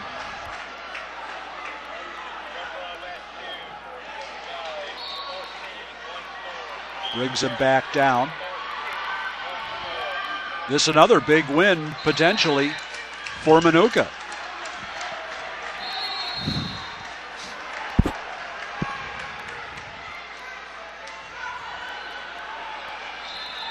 And now maybe you're thinking those matches at 103 and 125, if you're the Sandburg coaching staff, you're starting to get a little nervous about it. If you're those wrestlers, you start to feel sad a little bit. Front roll by Argueta, no good. So it's going to be 2 wins in a row for Minooka, and 4 out of 5 as Blake Montella wins 4-1. The lead is down to 8 points for Sandburg. It's 20-12. And over on the third place mat,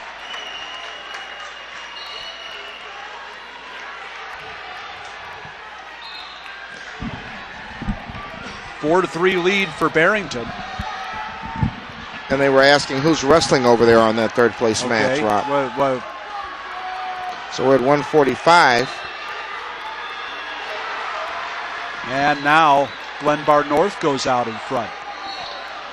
Gonna have to make a call, I think, on that one. All right, let me make a phone call. I'll get back to you guys and let you know who that is on mat 6.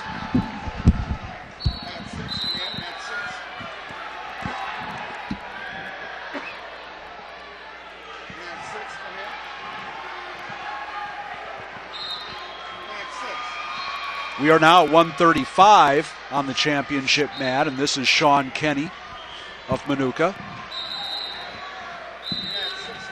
And he's going against Mat 5 at 135 pounds.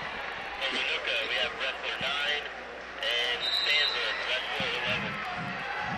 and he's going against Miles O'Hara. Mat 6, come in, mat 6.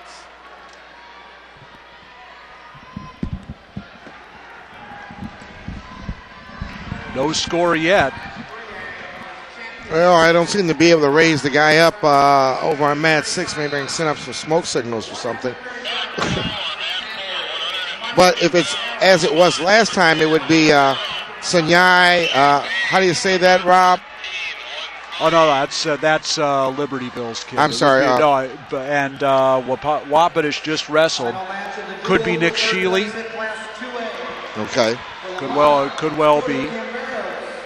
And for Glenbard North, they've been sending out Brandon Hayduck. Just taking a guess at that one because we can't get our guy to answer his telephone over there.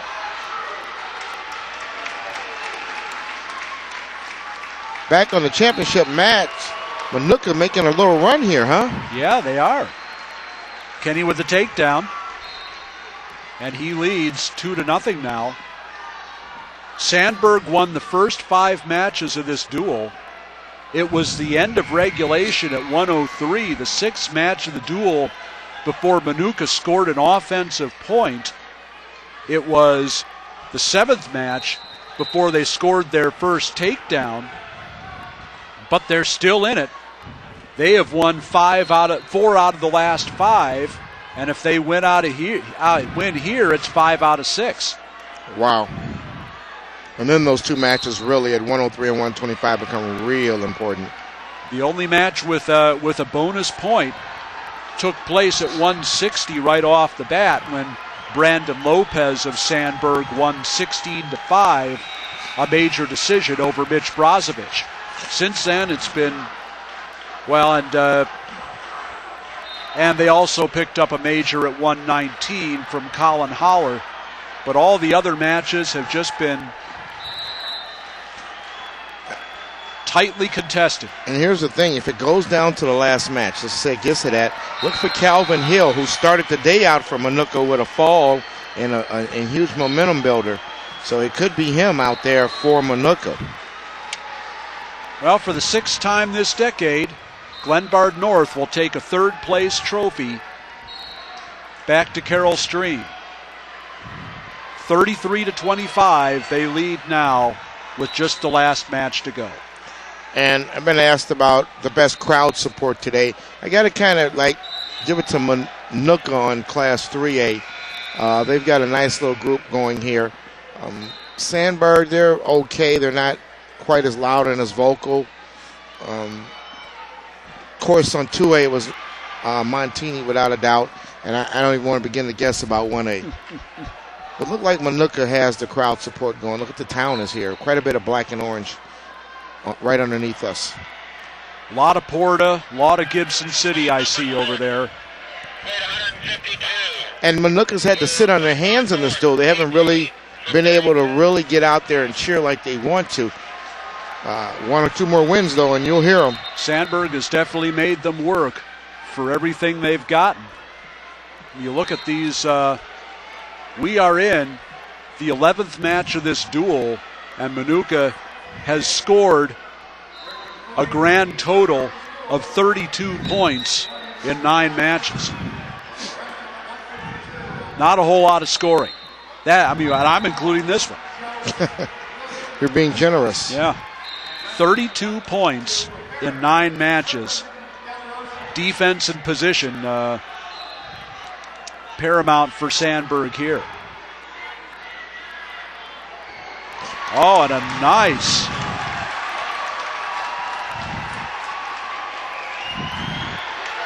trip and carry by Kenny, and he's got O'Hara on his back.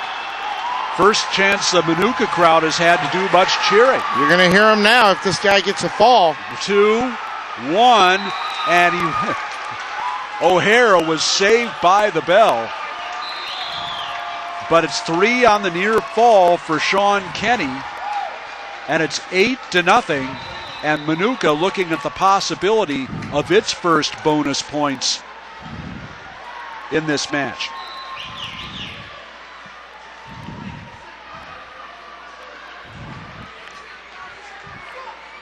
Mac Boland said don't remind him of wrestling tights. Rob, did you used to wear the tights too? No, but I know a lot of people did. Oh, look at this. And the reversal by Kenny makes it 10-0. Now he's got a decision to make. Am I happy with the major? Am I going for 6?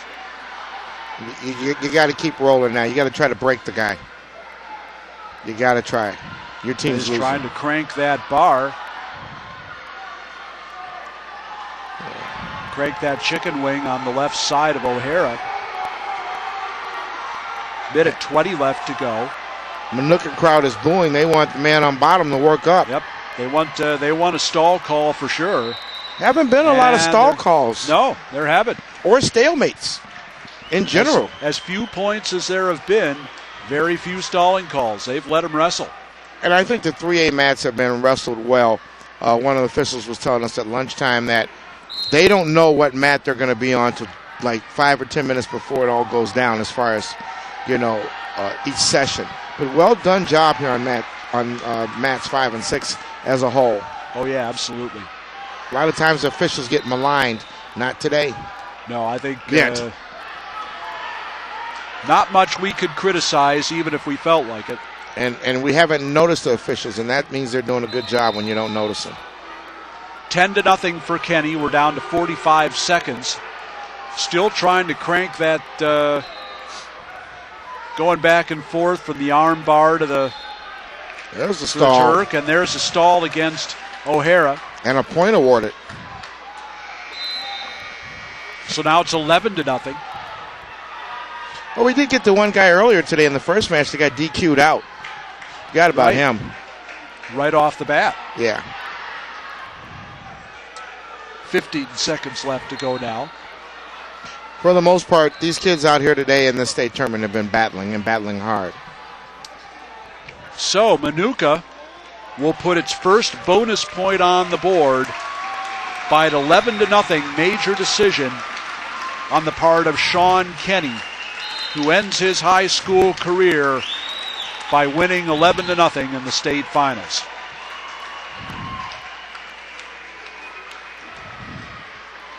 Well, the fan club thinks that 135 and 140 are matches that Minooka should win. And possibly 145. So if they can win the next 3, let's just go with the fans. Where does that put them, though? I mean, well, that makes them a champion. Okay, well, here comes Prozic. And here comes Residori.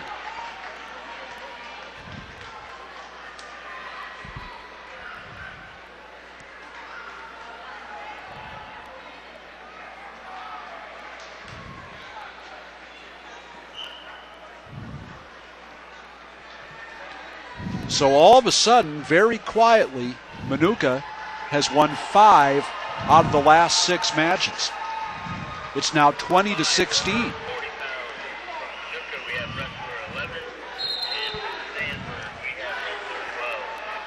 11 and 12. So of course we have Residori against Prozic. And the takedown for Residori makes it 2-0.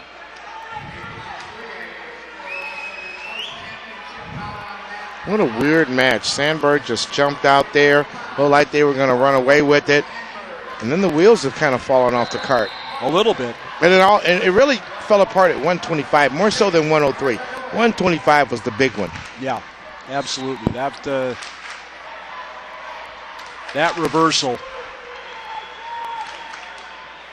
right there with 11, 12 seconds left, just a killer.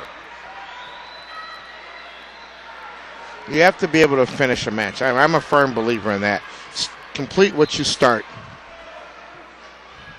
And of course, it's easier said than done, but you got to push through the end of that match. 29 points for Minooka in the first 10 matches of this duel, less than 3 a match. Kenny scored 11 at 135, so maybe the Indians going to get a chance to open it up a little bit here. It's 2-1 for Residori. 6 in the state last week at the Assembly Hall.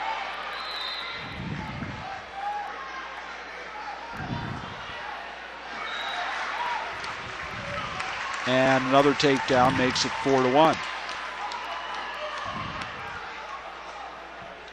So now looking ahead a little bit, of course, Minooka will have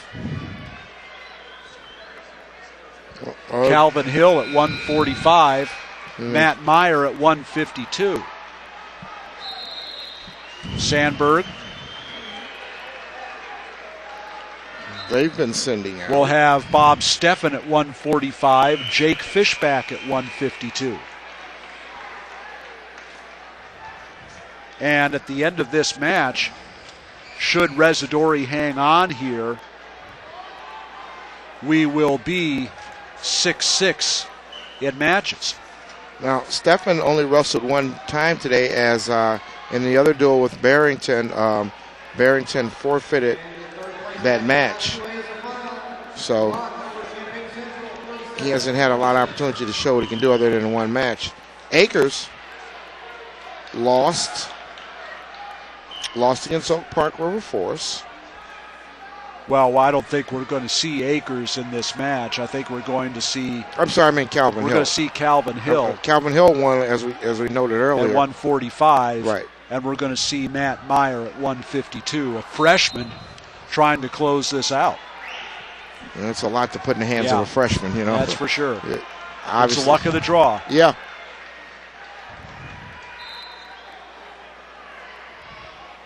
We'll find out if it's good or bad very shortly. Still 4-2 for Residori.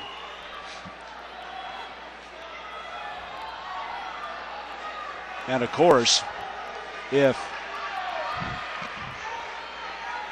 this winds up being a decision, we're going to have to go. Minooka is still going to have to find a bonus point somewhere if somehow they don't split. If somehow they do split. Well, and Luke Miller wins it 6-3. Final score on the third place match: Glenbard North 33, Barrington 28. I, for one, would like to see it come down to the last match. Well, I think you're probably going to get your wish. Yeah, I want to see the excitement of it. I think that's what we're headed for. 35 seconds left in the second period. Residori.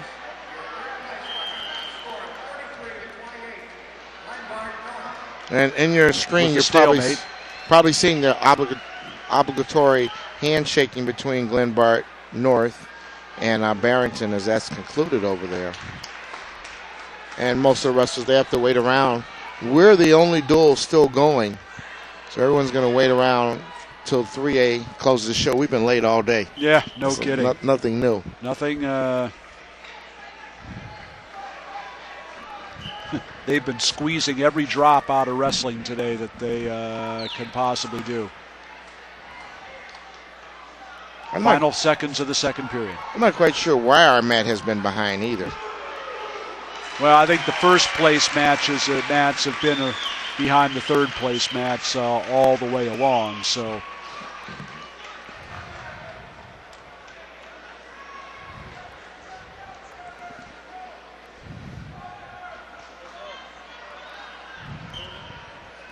So, wrestling fans, you're on the internet with me on the message board, the 3A message board.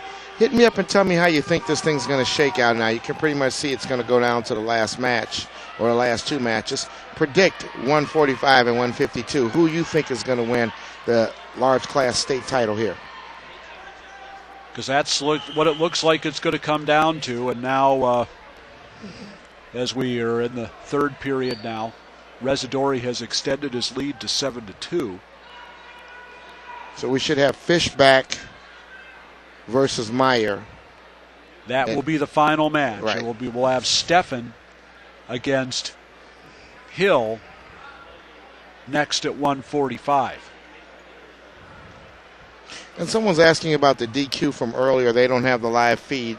For some reason, they can't get a live feed to work on their Mac Pro book. I don't quite understand that. But that was Minooka, and there was some conversation. It was Minooka and with Dardanes. Yes, good. Yes, Nick Dardanes got his man cautioned out. There's Granby roll right there for Minooka. Yes. Nice one, too. And maybe this is the bonus point, or that he is that they're looking for. 11-2 is the lead for Residori, and this will tie it up. Yeah, it's going to get sticky now. Yeah, we're I'm not sure where we stand on first points scored. I'm gonna take a look here.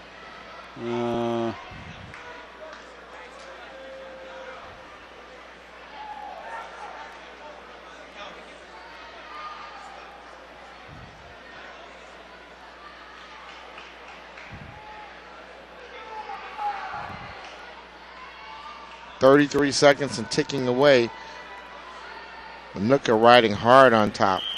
Well, offhand, I can see at least 6 matches in which Sandburg scored first. There may be more. I don't have a. That would be enough, though, wouldn't it?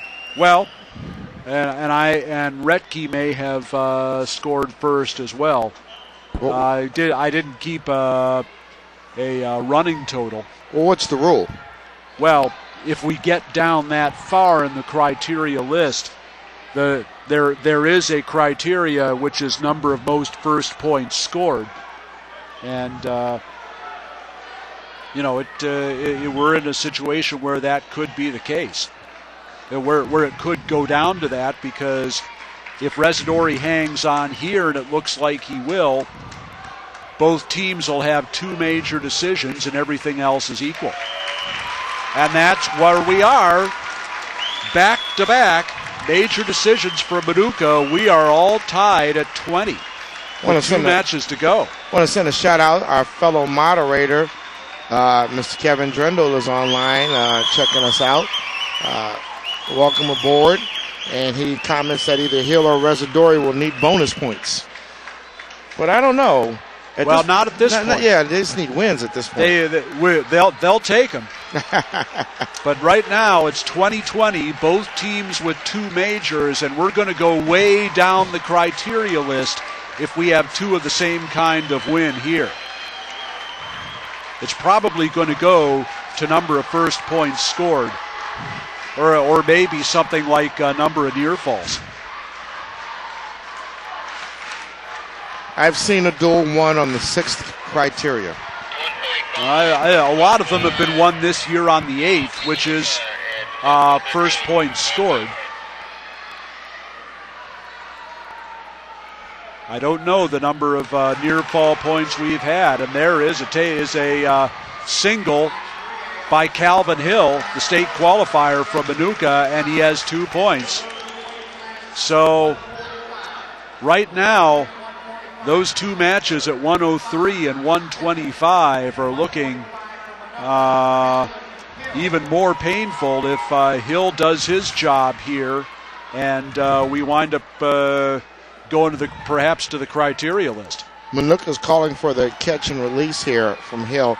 They're looking to build up some takedown points, and they don't want to be tied up and in a close match. It is 2-1, the lead for Calvin Hill of Minooka over Bob Steffen of Sandburg. Minooka at one point trailed in this match 16-0 and looked like they were going down 19-0 at late in the 103-pound match. And the magical turnaround by Corbett Oughton to steal that match has changed the tide of this duel. Hill's got to be careful here. He's got a possible treetop. He's got to be careful. If he can get that leg lifted, there will be a treetop. Still thinking about it. Still hasn't got worked below the knee. Stalemate coming up. Watch and see. There's the count. There it is. And now Hill, doesn't have it yet. His head is trapped. He's a strong kid. Yeah. 15 seconds left here, and doesn't look like Hill's going to be able to finish this. Now he just doesn't want to give up two. Doesn't want to let Stefan spin behind. Trying a jelly roll there. And nothing. Stefan is long. He's got a lot of legs and arms on him. Yeah. Very tall kid. Uh-oh, and Hill is hurt. We're going to have that shoulder looked at. I never understand why when someone takes an injury timeout and it's truly an injury, the fans boo. Like what went on in the Snyder match at the state championship. That was Mitchell. That was legitimate as it gets. Right, and to boo him. But I do think a little bit of the booing in that instance was they just wanted the match to keep going. Right. It wasn't totally directed at Mitchell, maybe a little bit, but not all of it. People just wanted to see that match. Reviewing what's happened so far, of course, we started at 160 pounds, and Brandon Lopez of Sandburg, a 16-5 major decision over Mitch Brozovic of Minooka. That gave them a 4-0 lead. They added to it in the next four matches. Late takedown by Kevin Retke at 171 for a 3-2 victory over Matt Stevens. A penalty point for Said Al-Azam at 189 was the difference in a 2-1 victory over Josh Pilara at 215, and as the escape is given here, it's 2-2. Joe Schneider of Sandburg, 3-1 decision over Brandon Hayes. That made it 13-0. And then Chris Lopez, third place in the state last week, a 1-0 victory over Cody Jones at 285, made it 16-0, and Sandburg was on a roll, and it looked like they would continue that at 103 with the reversal by Jim Panazzo over Corbett Oughton, and Oughton re-reversed. And look at this. Stefan able to spin behind, and out is Hill. Hill's got the whizzer, though. That's gonna help him maintain control for now. There's the back heel trip. Nope. And there it is. Takedown for Hill. 4-2, he leads now. So, but with 4 seconds left, Oughton got the reversal to tie it at 2, send it to overtime, and then he won in the ultimate tiebreaker by getting away, and Minooka was on the board. It was 16-3. Leo Rudiger defeated Mitch Cook 6-3 at 112. That made it 16-6. Back comes Sandburg with the state place winner Colin Holler, a 12-2 major decision over Jake DeClerc, and that made it 20-6 for Sandburg as Hill maintains control here and the 4-2 lead. 10 seconds left in the second period. And then 4 straight wins for Minooka, including the steal at 125 with the takedown by Bobby Zabel with 11 seconds left to beat Nick Fishback 5-4. Blake Montella 4-1 over Dan Argueta at 130, and then back-to-back major decisions to tie it up for the Indians. Sean Kenny shuts out Miles O'Hara 11-0 at 135, and Jake Residori, 6th in the state last week, 11-3 the major decision over Trevor Prozik. And that's where we are right now. And Minooka trying to make it 7 wins here. Hill on the bottom, leading 4-2. And now I look at the record books. I understand why Minooka wanted Hill on his feet. He's second on the team with takedowns, with 72 takedowns on the season. Right. So he's a little machine. A sophomore too, young guy. We'll he be needs seeing to more get of him. out here. He's been gassing a little bit during this match. Yep. He needs to get back to the circle a little quicker to continue to escape the attention of the officials. Well, Sandburg's in shape, I'll say that, and they're strong. They've been in the weight room too. Okay, Hill up. Tried to break the hands.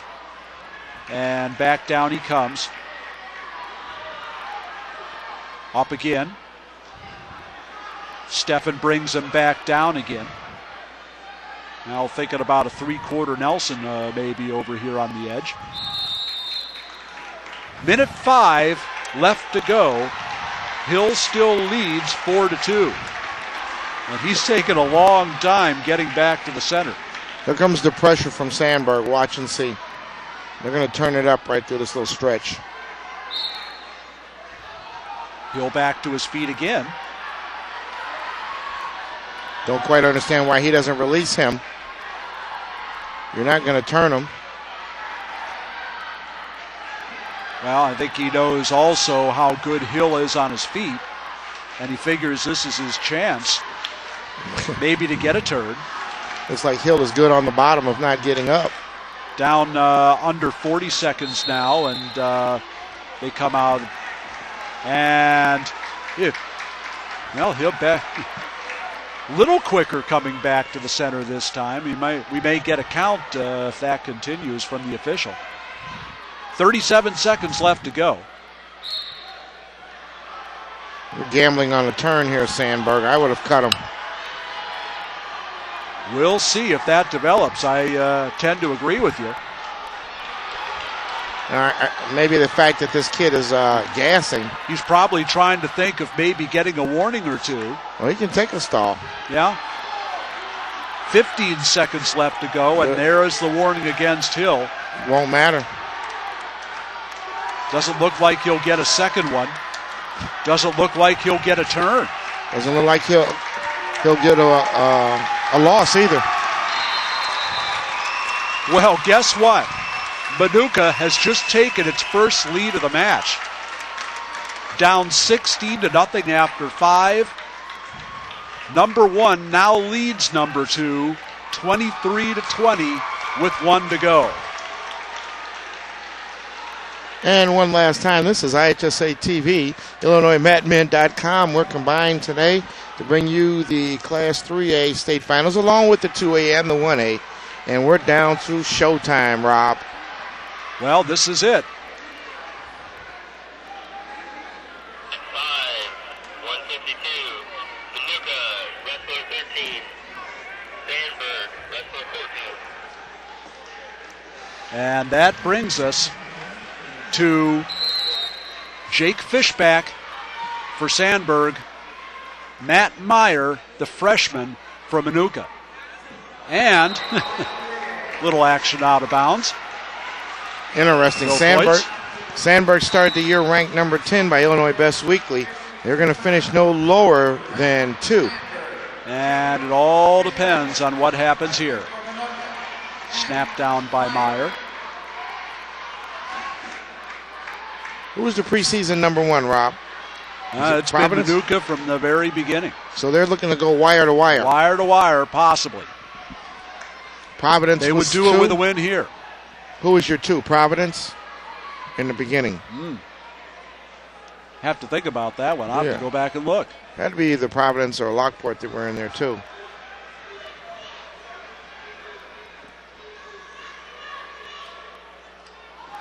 Front headlock, Sandburg. Going to use that though. Meyer trying to walk behind, couldn't do it. And the takedown by Meyer. That's a big 2. Is it ever? Plainfield Central was my preseason number 2. The Wildcats made it to the Elite Eight. Of course, ran into Sandburg there.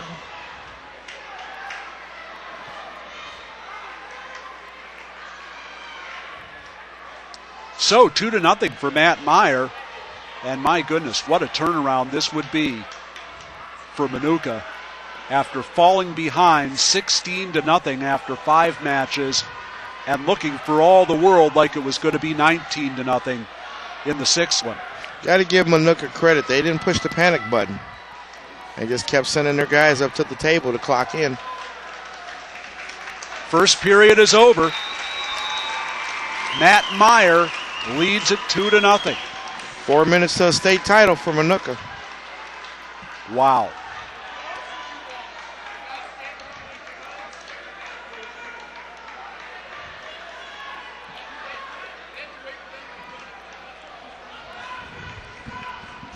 I guess we didn't think that Sandburg would dominate the upper weights the way they did, but we may not also have thought that Minooka would just run the table through the lower and the middle weights like they did. So some surprises along the way. I don't think anybody is surprised at the closeness of the score of this duel, though. Right.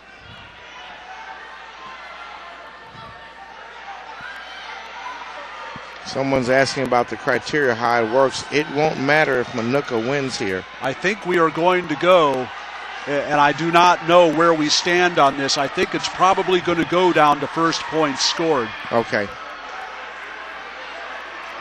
And I know I can think of at least 6 matches that Sandburg scored first. This could be ugly here.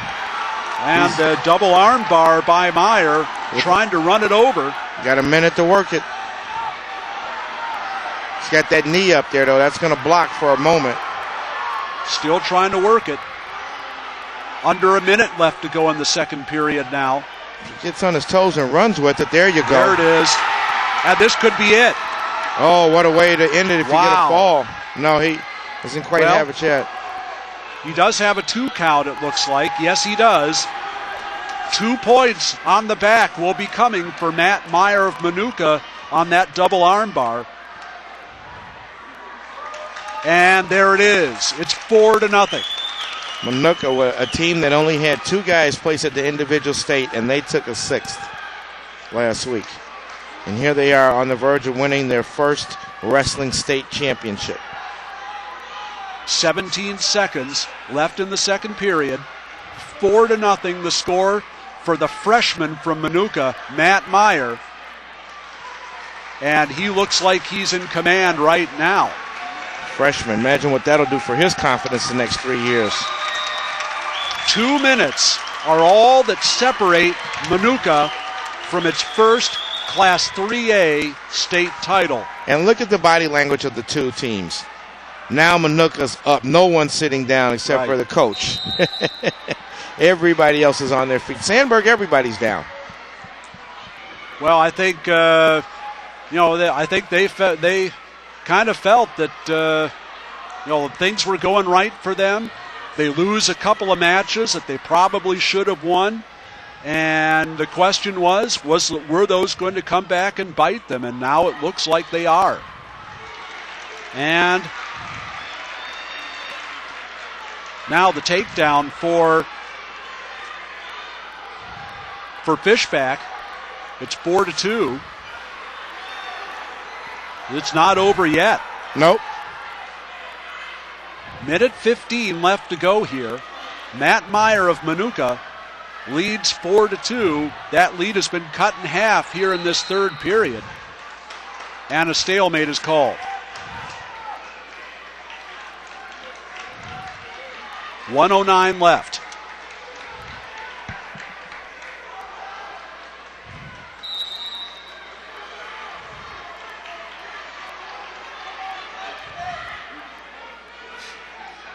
Fishback says, I want him up. So it's a point for Meyer. It's now 5-2. Under a minute left to go.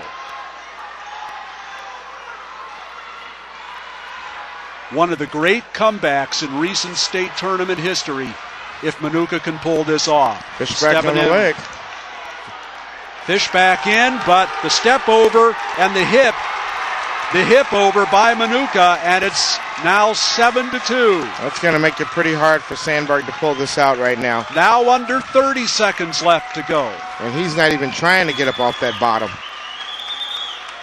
7-2. Here he comes. And Minooka down 16-0. Looked like they'd be down 19-0. They're going to take home the big one. Let's count it down. We're under 10 seconds. 5 seconds. 3, 2, 1. Minooka takes it wire to wire. They are the 3A state champions. The final score, Minooka 26, Carl Sandburg 20. There you have it there. State champions, Bernie Rudiger. Bernie Rudiger. Head coach right there, and you can see the celebration. It started. They got to do the shaking your hands first, but looks like it's going to be a fun time in Minooka. I got to drive past her. Hopefully I can get there before they get there. I think you're going to have a heck of a road race there. Yeah, they're going to, you can't blame them. And what a clutch performance by a freshman for Minooka. Didn't advance to the state tournament, Matt Meyer, but he was the hero tonight, sealing this win for the Indians. They were they were my preseason number one. They never lost that number one ranking at any time during the year, and they will take home the championship trophy in 3A. Well, it just shows, Rob, why people should pay attention to the Illinois Best weekly ratings. I mean, you do a real nice job with that. And the Illinois Mat Men rankings absolutely, as well. Right. People that watch these guys all year long and watch these teams like we do, we have a good clue as to what's going on. We're not always right, but we're close. Now, that's why they wrestle the matches, that's right. For sure. But we had a great day of wrestling from 8 teams who all deserved to be here. They all, even the ones that lost in the quarterfinals, gave a great accounting of themselves. Those matches were all close. They all proved they belonged here. Right. I don't know if we had really any big blowouts on not the 3A. Not in 3A, that's right. for sure. Right. So I'm looking over to our producer here to see how. Are we going to? Are we will we be staying live? Okay. That's our cue.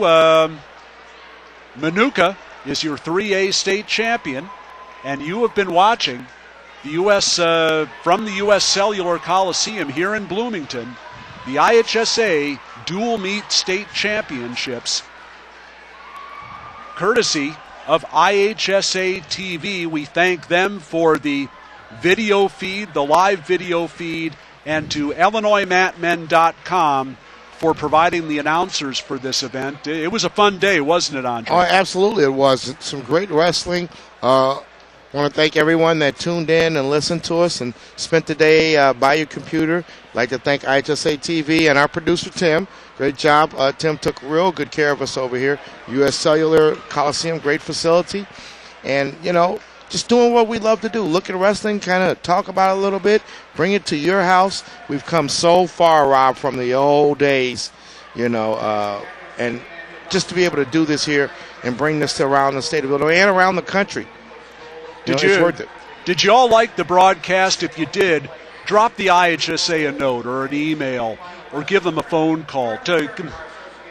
Dial up Matt Troha or dial up the executive director, Marty Hickman, and tell them how much you liked the broadcast and thank them for bringing wrestling, the best in the state, live to you on your computer screen. Well, that's going to do it.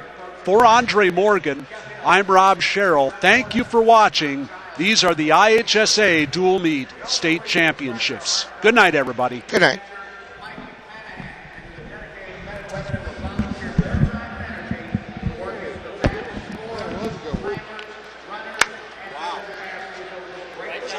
Little drama there. 16-0, and it was 4 seconds for being 19-0. Panazzo got reversed with 4 seconds left. Unbelievable. 103 to kick top, right? The tiebreaker. Sandburg had picked top, and he had rode him up basically the whole time. The wrestler medallions in the 2010 IHSA. Almost made the wrong choice. He had to pick it up. Yeah. Making the presentations will be Illinois High School